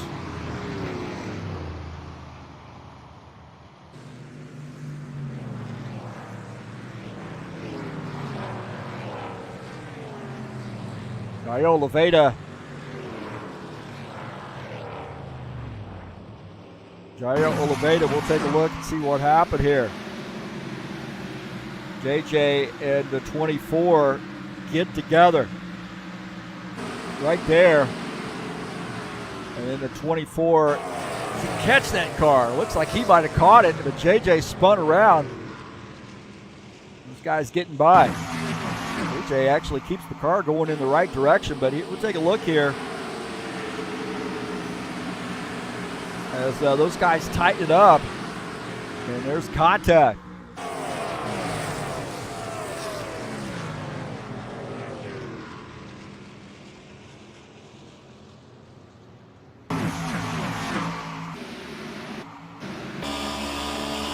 Looking out of the front of Travalo's machine, happening in front of him a little bit. Gordon Carter had a ringside seat for that. There was a secondary incident there. Wow, Preston Hassel smacked the wall. Now, Gordon Carter had a ringside seat for that action. Right there. You know, if we back that up a little bit, take a look.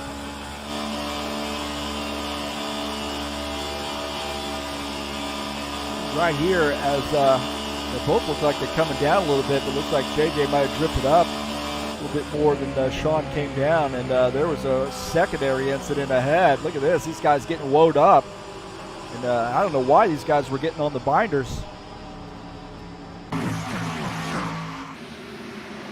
Take a look here. This is Craig Bearzon out of the back of his car.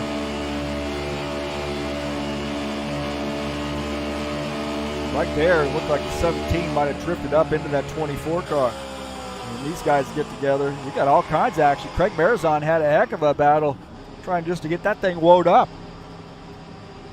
I'm not sure why these guys, take a look here. I'm not sure what the heck happened here. We got that caution flag that comes out, and these guys, oh, the 90 car got into the back of the 54, and oh, the 27 way up the track and smacking the wall.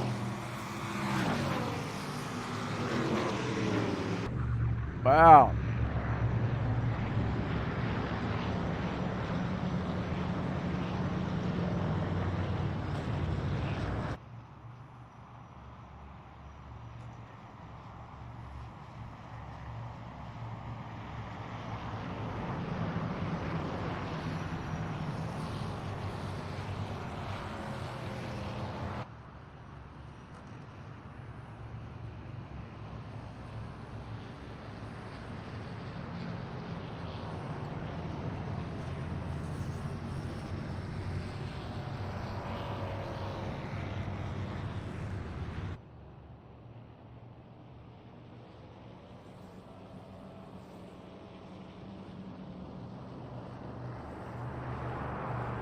So now we got an interesting scenario here. Some guys may actually come down pit lane, and that would give them a huge advantage.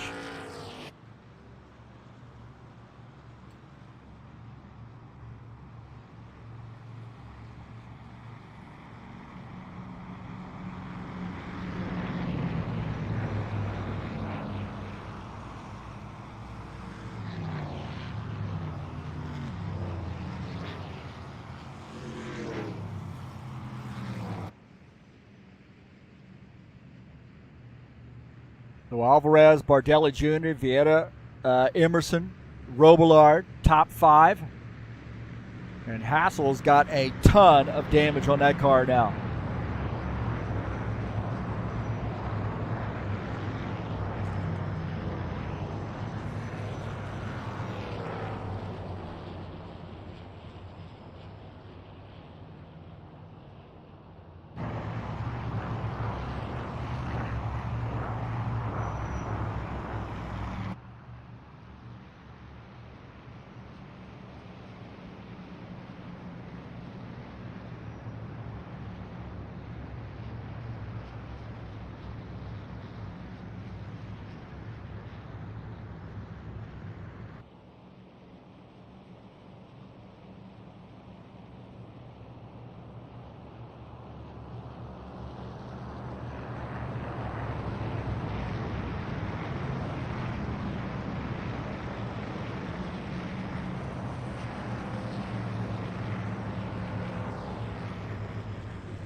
Well, I tell you what, I don't know what's going to happen here with some of these guys on newer tires and some of these guys up front on older tires.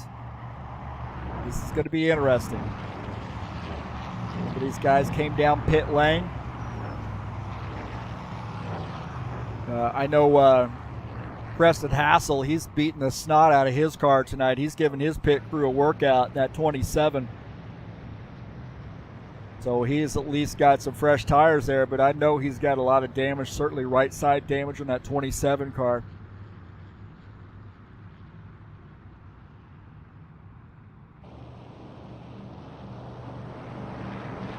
Well, we had a little bit of an intensity dial up here. We got probably going to crank it up another notch as we're getting ready to go back green. Hey, don't forget, by the way, we've got the Steve Freeze Memorial 250 coming up next week on Friday night. It's a big one for us. 167 laps, 250 miles. To honor our friend we lost in 2011, Steve Freeze.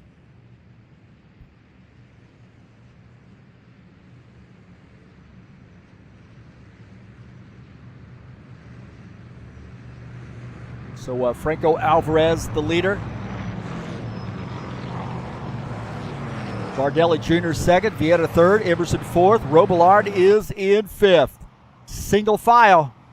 Consequence of these guys causing too many caution flags early on, and we've had some good green flag runs here. Now we can make it to the finish. So there's going to be a little aggressiveness, I think, on this one. Here we go, back to green.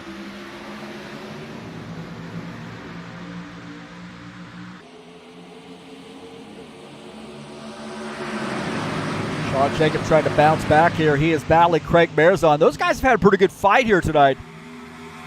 Maybe a little contact here and there, but kept it clean. Craig Marzon now tucks in, and he is in the 10th position as Sean Jacobs worked his way to 9th. Archie Vieira now, he has got a ringside seat here for this battle up front here. Claudio Bardelli Jr. wants that first position. Alvarez holding him off. Vieira could be the spoiler here. Guys, all friends. Man, I'll tell you what, Alvarez way up the track. They're 3 wide back there in the pack. Chris Hughes in that 7 car. He's trying to get through. Look at this side-by-side racing here. Aggressiveness turned up a notch. Maybe a few notches. 54 and the 21 battling side by side. Ed Palumbo and Lucas Simpner battling it out. 24, Sean Jacobs behind him.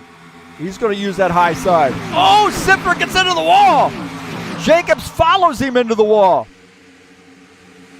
Those guys making contact with that safer barrier, and the 54 not able to take advantage of that. Look at this. Dana Grover is trying to bounce back here. He's running in the 15th position. It gets around Gordon Carter. Carter down on the inside, that 3X machine. Craig Marazon battling Dennis Udichin. Udichin in the 47 car up on the high line. Udichin up the track a little bit. Oh, right there. He gets into the wall as the 60 car makes that pass. Up front here, Franco Alvarez, the leader.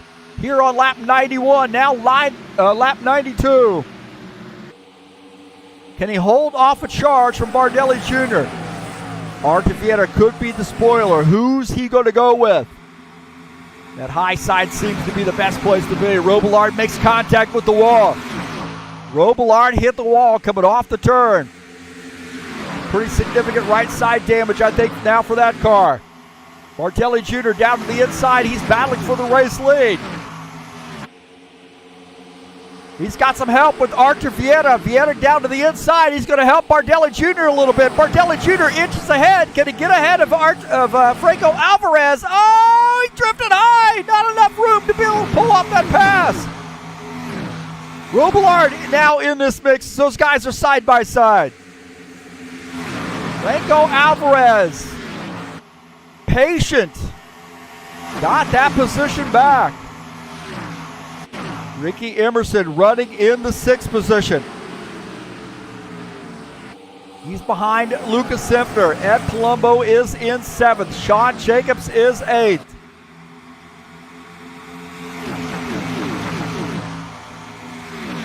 Todd Robillard down to the inside. Can he make it work on the inside line? We have not seen that inside work tonight.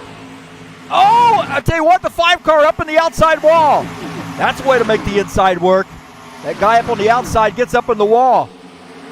And these guys go by as Emerson tucks in. He loses 3 positions. Laps are winding down here on lap 95. Franco Alvarez, he's making contact with the wall. These guys trying to squeeze every inch out of this car. The 91 down to the inside. Is he going to try to take advantage of Alvarez getting into the wall? Side-by-side battling here. Alvarez holds on to that spot. We got some great side-by-side battling behind. Robillard and Vieta having a battle. Vieta is up on the outside line. Now Bardelli Jr. side-by-side with the 90 car. This 90 car showing some muscle here. Those guys getting into the outside wall. Inching back ahead. The outside line just seems to be the place to be. You can protect that outside. Maybe pull off a win. Across the start-finish line will be on lap 97. Robillard falling back here in line as Lucas Simpner gets by. Lucas Simpner running in the 4th position. Ed Palumbo and Sean Jacobs. That is a classic battle right there. Chris Hughes in this mix. Great racing here. Good clean racing. Alvarez starting to inch ahead, inch away from these guys. These guys are running out of time. Lucas Simpner down to the inside. He's looking pretty racy now, getting by Vieta. Robillard goes to the inside, going to help him. Simpner drifts up there, gets by Vieta. Simpner now in the 3rd position. Watch out for our young gun. He's from Canada, and he is ready for a race win. 2 to go. Oh, we got a yellow flag. Oh, boy. Yellow flag with 2 to go, and you felt that intensity rising lap by lap by lap. And we got a caution flag. Ed Palumbo off the pace in the 54 car.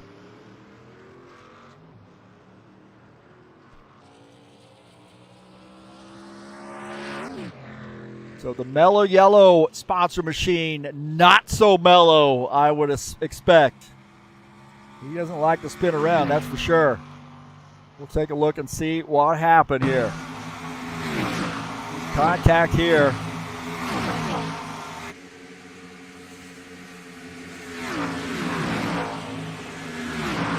And right here, let's see. Not seeing much right there.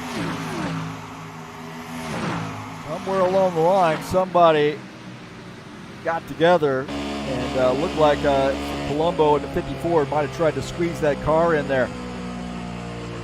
Take a look and see what happened. Not a very good camera angle here. It looks like 54 tried to squeeze that car in there and maybe some contact, I'm not sure. The 24 and the 54 might have made some contact with one another. On board here is Sean Jacobs.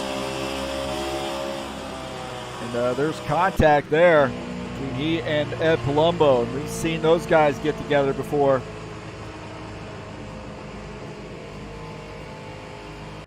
Not sure what went on. We'll take a look here at Ed Palumbo's rear view. And there's contact there. Tough place to try to make a pass, but tried to squeeze that in, and man, that's a tight place.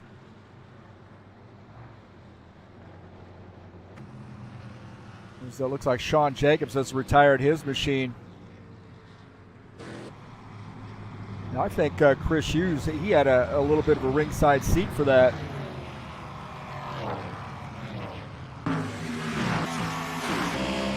Take a look here. This is out the back of Chris Hughes' machine. It looked like that contact came from the 24. But that was a tight fit. I mean, he got that car in between them. That's a tight fit there.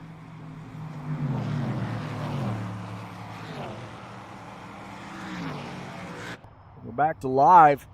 Looks like the 24 has retired his car.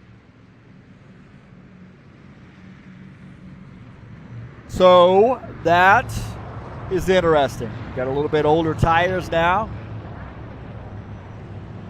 And we got a green-white checker headed our way. These single file restarts have really helped. But you knew coming in, oh, these guys all faking like they're coming down pit lane. Nobody falling for that. Except for Luca Sinfer, he's going to come down pit lane. Sinfer on pit lane here, that's interesting.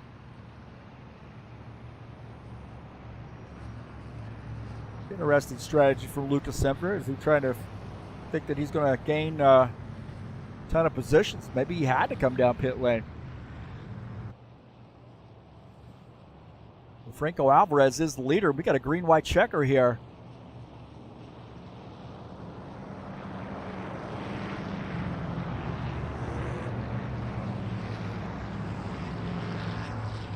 Don't forget the Steve Freeze Memorial 250 coming up next Friday in this time slot. The only difference is we're moving the race ahead 1 hour to accommodate the greater length here. It's going to be a 250-mile race, 167 laps from Charlotte. This thing's going to beat them to death. That's a tough track. To honor our friend, our fallen hero, who passed away in 2011, that's Steve Freeze, a guy that meant so much to us here at High Octane Racing League. I know Tony Furtado and also Preston Hassel, Sean Jacobs, those guys all knew him. And, we really look forward to this race each and every year, and hopefully we'll have a good crowd out watching it. We're going to have some prizes to give away to the folks who are participating in this event, and then also a little bit of a prize there for the race winner as well. Last year we gave away some Steam gift cards and also a button box, and we got the same thing this year, plus we got a little bit of a surprise for the race winner as well. And it looks like Tony Furtado is donating some racing gloves, some SR1 Sim racing gloves too, to the mix. So that's going to be a fun one to give away. So thanks so much to Tony Furtado for his contribution to the Steve Freeze Memorial 250. I know Tony raced with him, and Steve meant a lot to him as well. And, I started in 2001, and you guys were just doing some pickup races in High Octane Racing League. They had migrated over from NASCAR Heat to NASCAR Racing 4. And, Dave Postlethwaite, or Rick Hogue actually said, come on in and join us. We're doing some pickup races, and that's where I met Steve Freeze. And he was such a mentor to a lot of guys. I should mention also Will Dunbar. He was a young gun back in the day, 14, 15, 16 years old. And now here he is racing with us in his 30s. And I know Steve Freeze meant a lot to him and his, cutting his teeth into sim racing. So we've got green-white checker on the way. Sean Jacobs has retired his machine. Shame to see that. And pace car, the laps, I think the lights are still on. Maybe got the one to go this time. Let's see. Sometimes this game fools us. So it looks like we got one more to go.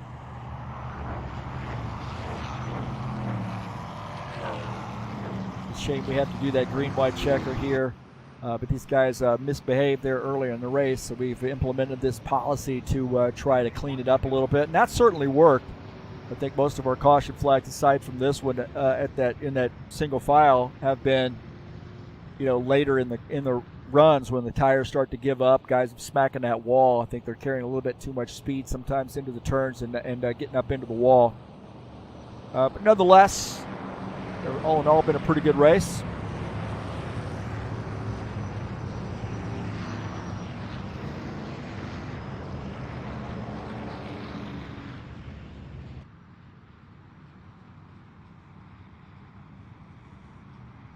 So single file here, and definitely Franco Alvarez has the advantage. Now, don't forget that Lucas Simpler, who's going to be starting in the 10th position, came down pit lane. He is on fresh tires. What he can do with that car on a green-white checker, I don't know. But he is on fresher tires, so that's going to be interesting.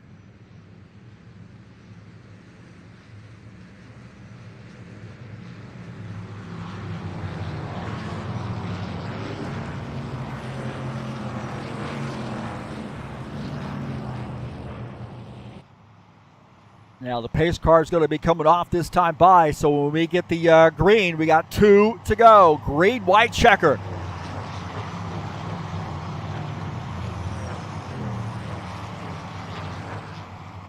Green flag, go, go, go. All right, back to green. Here we go. Can Bardelli Jr. get by the 93? Todd Robillard is in third. He goes to the high line. He might have room here to get by the 91. No, he can't carry enough speed to get by the 91. Archie Vieta gets into the wall. Vieta makes contact with the wall. Battles up front. I tell you what, Lucas Simpler's already gained a couple positions. He's up to 8th. On his way. Robillard going down to the inside. He's got pretty good speed. He gets by Bardelli Jr. and a yellow flag.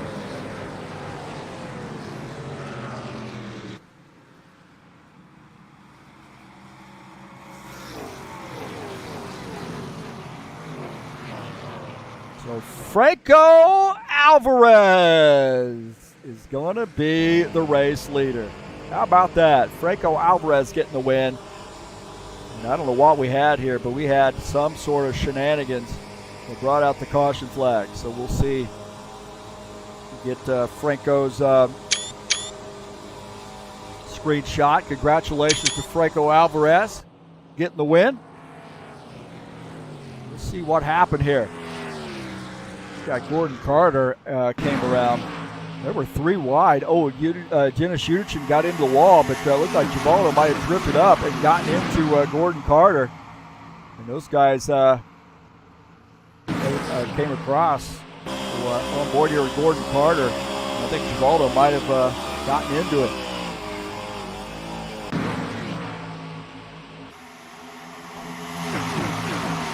Ricky Emerson, he was looking in this mix as well.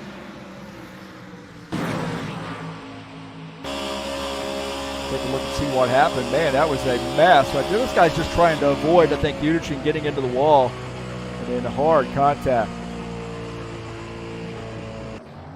So Franco Alvarez getting the win. Good one for him.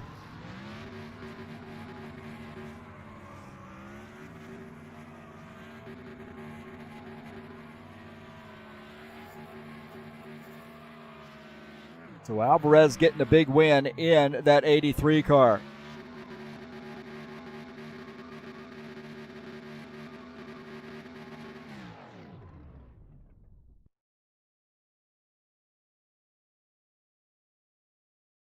So Franco Alvarez, another win.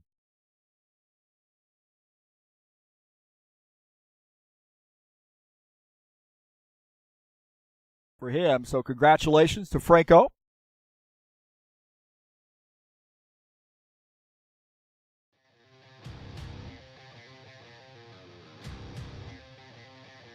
Let's take a look at the results here.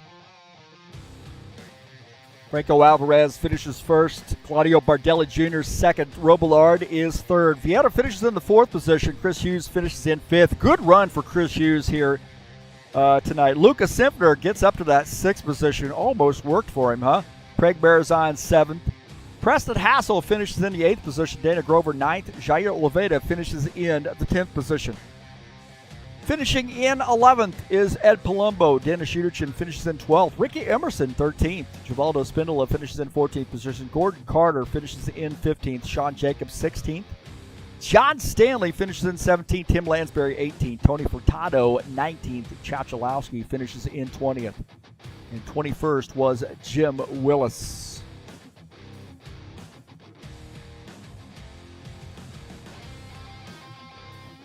So Franco Alvarez finishes in the winning spot. So congratulations to him, and we'll see if we can't get him up into the booth to do a little interview with us.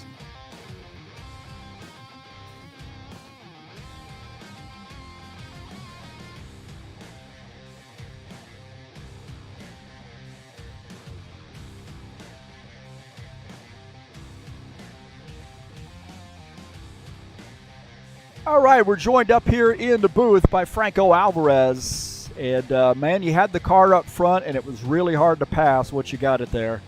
Talk a little bit about what it was like to try to keep those guys behind you. Hey, good night, Heath. Good night, everybody watching. Oh, my God. What a hell of a race, man. My Tires Pro Chevy Camaro was a rocket today. It was really, really loose on long runs, so I was sideways every corner. It was really hard. And yeah, it was so difficult to pass, man. It was impossible on the inside, and it was difficult on the outside. So track position today was key, definitely. Yeah, we saw a lot of guys, certainly later in their runs, using up their tires and smacking the wall, using that outside line. So it was sort of a, you had to go up to the outside line to make any moves, but it was also dangerous up there, with that wall being so close. Exactly, and also as close as you was for the wall, as fast as you are. So it was a risk you needed to take. So yeah, it was a really difficult race. We have some great racing with Claudio, with Todd, with Ricky, with Ed. It was an awesome race. Even with that cautions on the early stage of the race, it was an awesome racing at the end. What was going through your mind when you guys had made the green flag pit stops, and then you knew that some of these guys hadn't made green flag pit stops and the caution flag come out? Did that have you a little bit worried?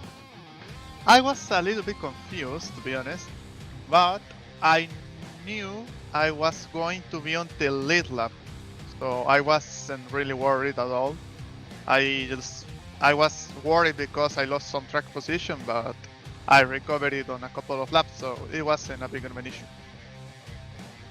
Well, next week we have a special event, very special for us at High Octane Racing League.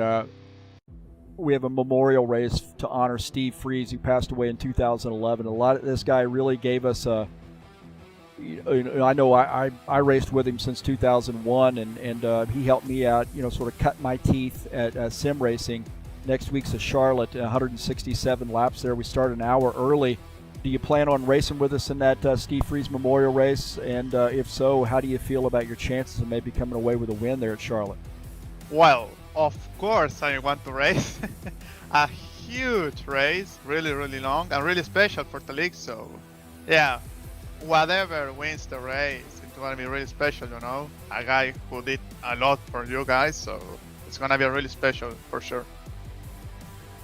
Well, hey, congratulations to you on getting a race win, another one for you, and on your way maybe to a championship here in the High Octane Racing League Bushwackers Series. You're hard to beat. You've got that strategy. You got you got some friends out there on the track as well, and you've earned a lot of respect. And good to see you racing with us. And good luck to you next week in the Steve Freeze Memorial 250.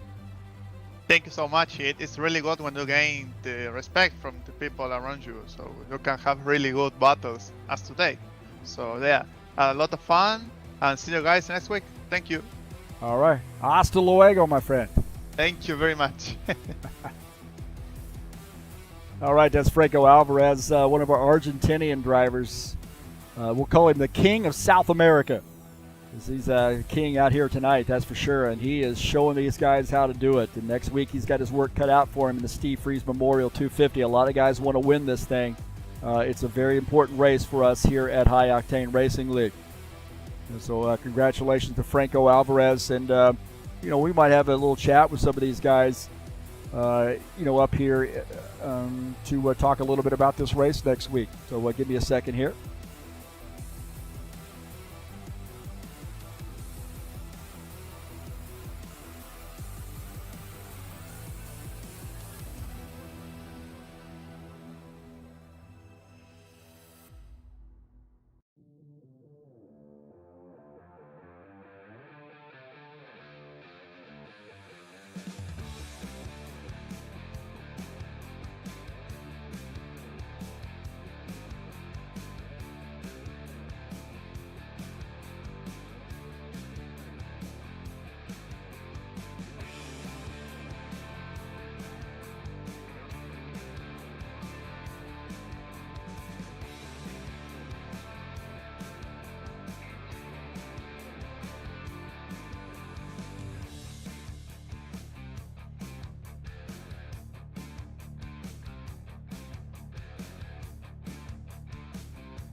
Okay, we're dragging these guys up here.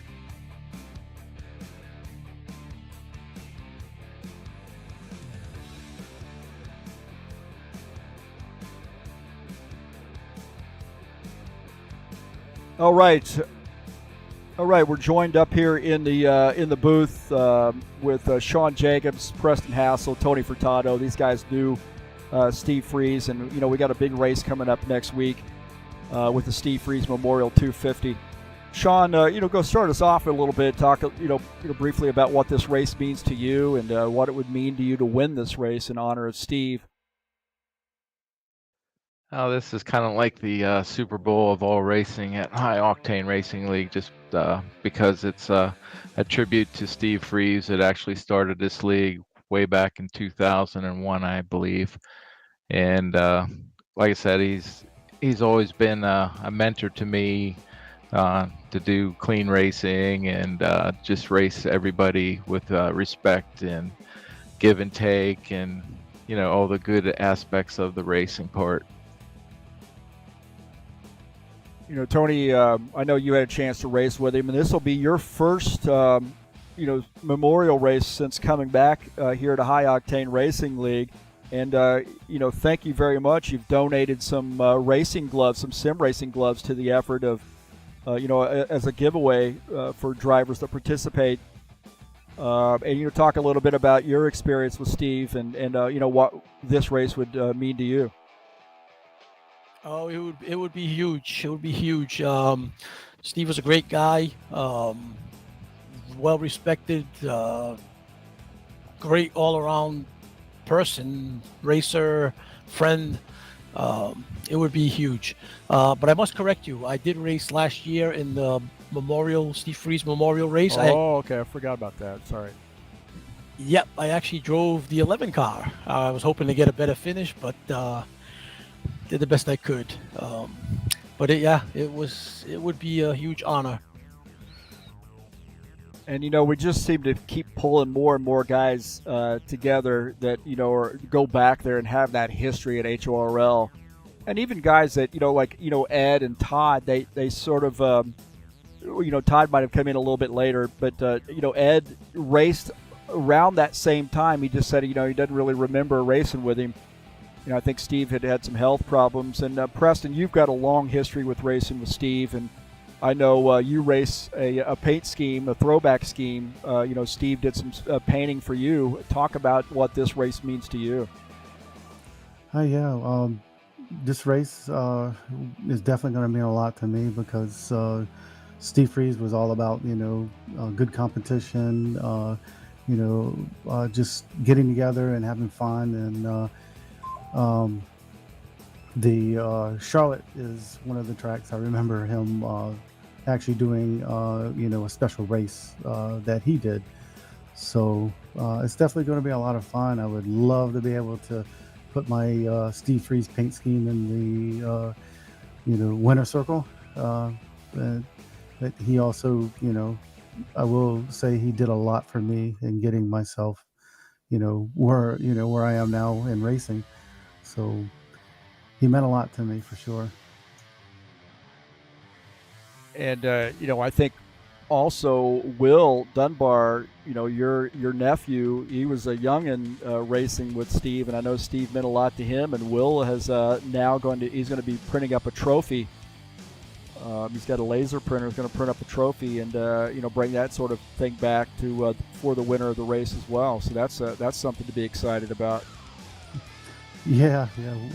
Will just happened to bring a computer down to my parents for Christmas one time. He got a hold of it, and I started telling him, how to, build computers a little bit. And he bought a graphics card, put it in it. He started racing and got to know Steve. And, it was a lot of fun to race with him, and it's still a lot of fun to have him doing what he does now. Sean, Steve did a little painting cars. Did he ever paint a car for you? No, he never went ahead and painted me a car. I was I don't know who I was getting to get my cars painted. I'm thinking it was Chris Cardenas, since I was on the SG3 team. So he was always painting me, different paint schemes, and pretty much didn't want to have him, bothered with that, because he was always seems like he was the administrator, keeping the server, online and doing that thing. So I didn't want to have him worry about, a paint scheme for myself. And we really miss Steve's leadership too. He had that calm demeanor, and especially with this season, we've had a little bit of a challenge with caution flags, uncharacteristic really. Last season we had a great series of races with one or two caution flags or no caution flags, and I think Steve would have that that good fatherly advice and trying to get us reeled in here, and he'd have the answers to get this cleaned up a little bit. Yeah, the less cautions, the better. Right. Well, I was going to set you up for a little kidding here. Would you have told Steve, if he painted you a car, that the logo was like 1 centimeter off, that it had to be moved? Yeah, I probably would have even. You know how I am. I was even telling Franco last week that I'm a stickler for perfection. Well, he did a good job in correcting the car. I didn't quite finish it, but he did a great job, and we get that in the car set for you. And your helmet, and your driver suit, and your socks, and your shoestrings. Did you miss anything? I don't know. You tell me. I'm sure if I did, you'll let me know. Well, there's one bad thing about this whole mod. We can't have my pit box with my graphics. Can you fix that? No, I can't fix that. That's a limitation. But lately, as often as you've been on pit road, it seems like you just memorized where you were. Yeah, that's definitely. Hey, well, hey, thanks, guys, for joining us up in the booth. And, honored to have you guys out racing at HORL. And, you're like family. It's good to see more and more guys that, go back and have that history come back and racing with us. And I wish you the best of luck. I don't know who I want to win, but if I could have all three of you winning, I'd certainly take it that way. Thank you. Yeah, thanks, Heath, for all you do and the broadcasting and all that. And now that you mentioned about Will Dunbar making trophies, since I won this 2 years ago, can I get a trophy out of that one? I'm going to say definitely maybe. Okay. All right, guys. We'll see you next week, and we'll probably see some of you tomorrow out on the track. But good luck to you in that Steve Freeze race. Thank you, Heath. Can't wait. Thank you. Thanks, Can't Heath. wait to get out there. All right, that's Preston Hassel, Sean Jacobs, and Tony Furtado. Those guys go way back at HORL days there to preview that Steve Freeze Memorial race. That's going to be a great one, and we're excited to bring that to you. That's coming up next week, starting at 8 p.m. Eastern Standard Time. That's what the race time is, so we're moving everything up 1 hour. So we're excited for that one.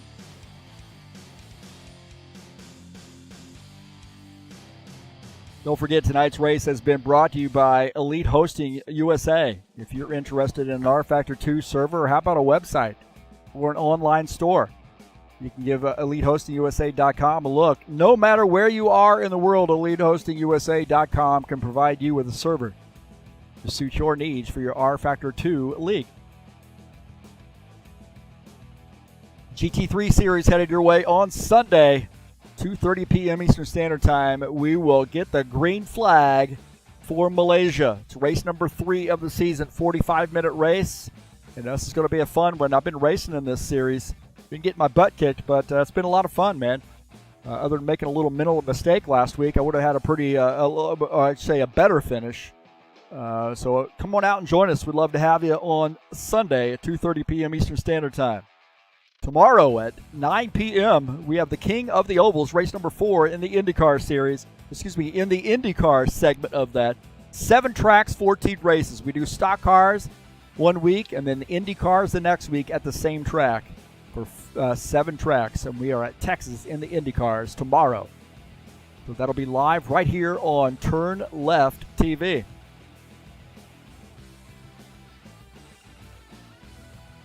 Well, this has been a fun race, a little bit of a caution-filled race. We got it kind of figured out there toward the end, and we had a green-white checker, probably not what we wanted, but nonetheless, congratulations to Franco Alvarez. Peace to everybody out there. Please share my videos with all your friends, and come on back and join us here on TurnLeftTV. If you got some friends who watch the channel, have them subscribe. I need more subscribers, of course.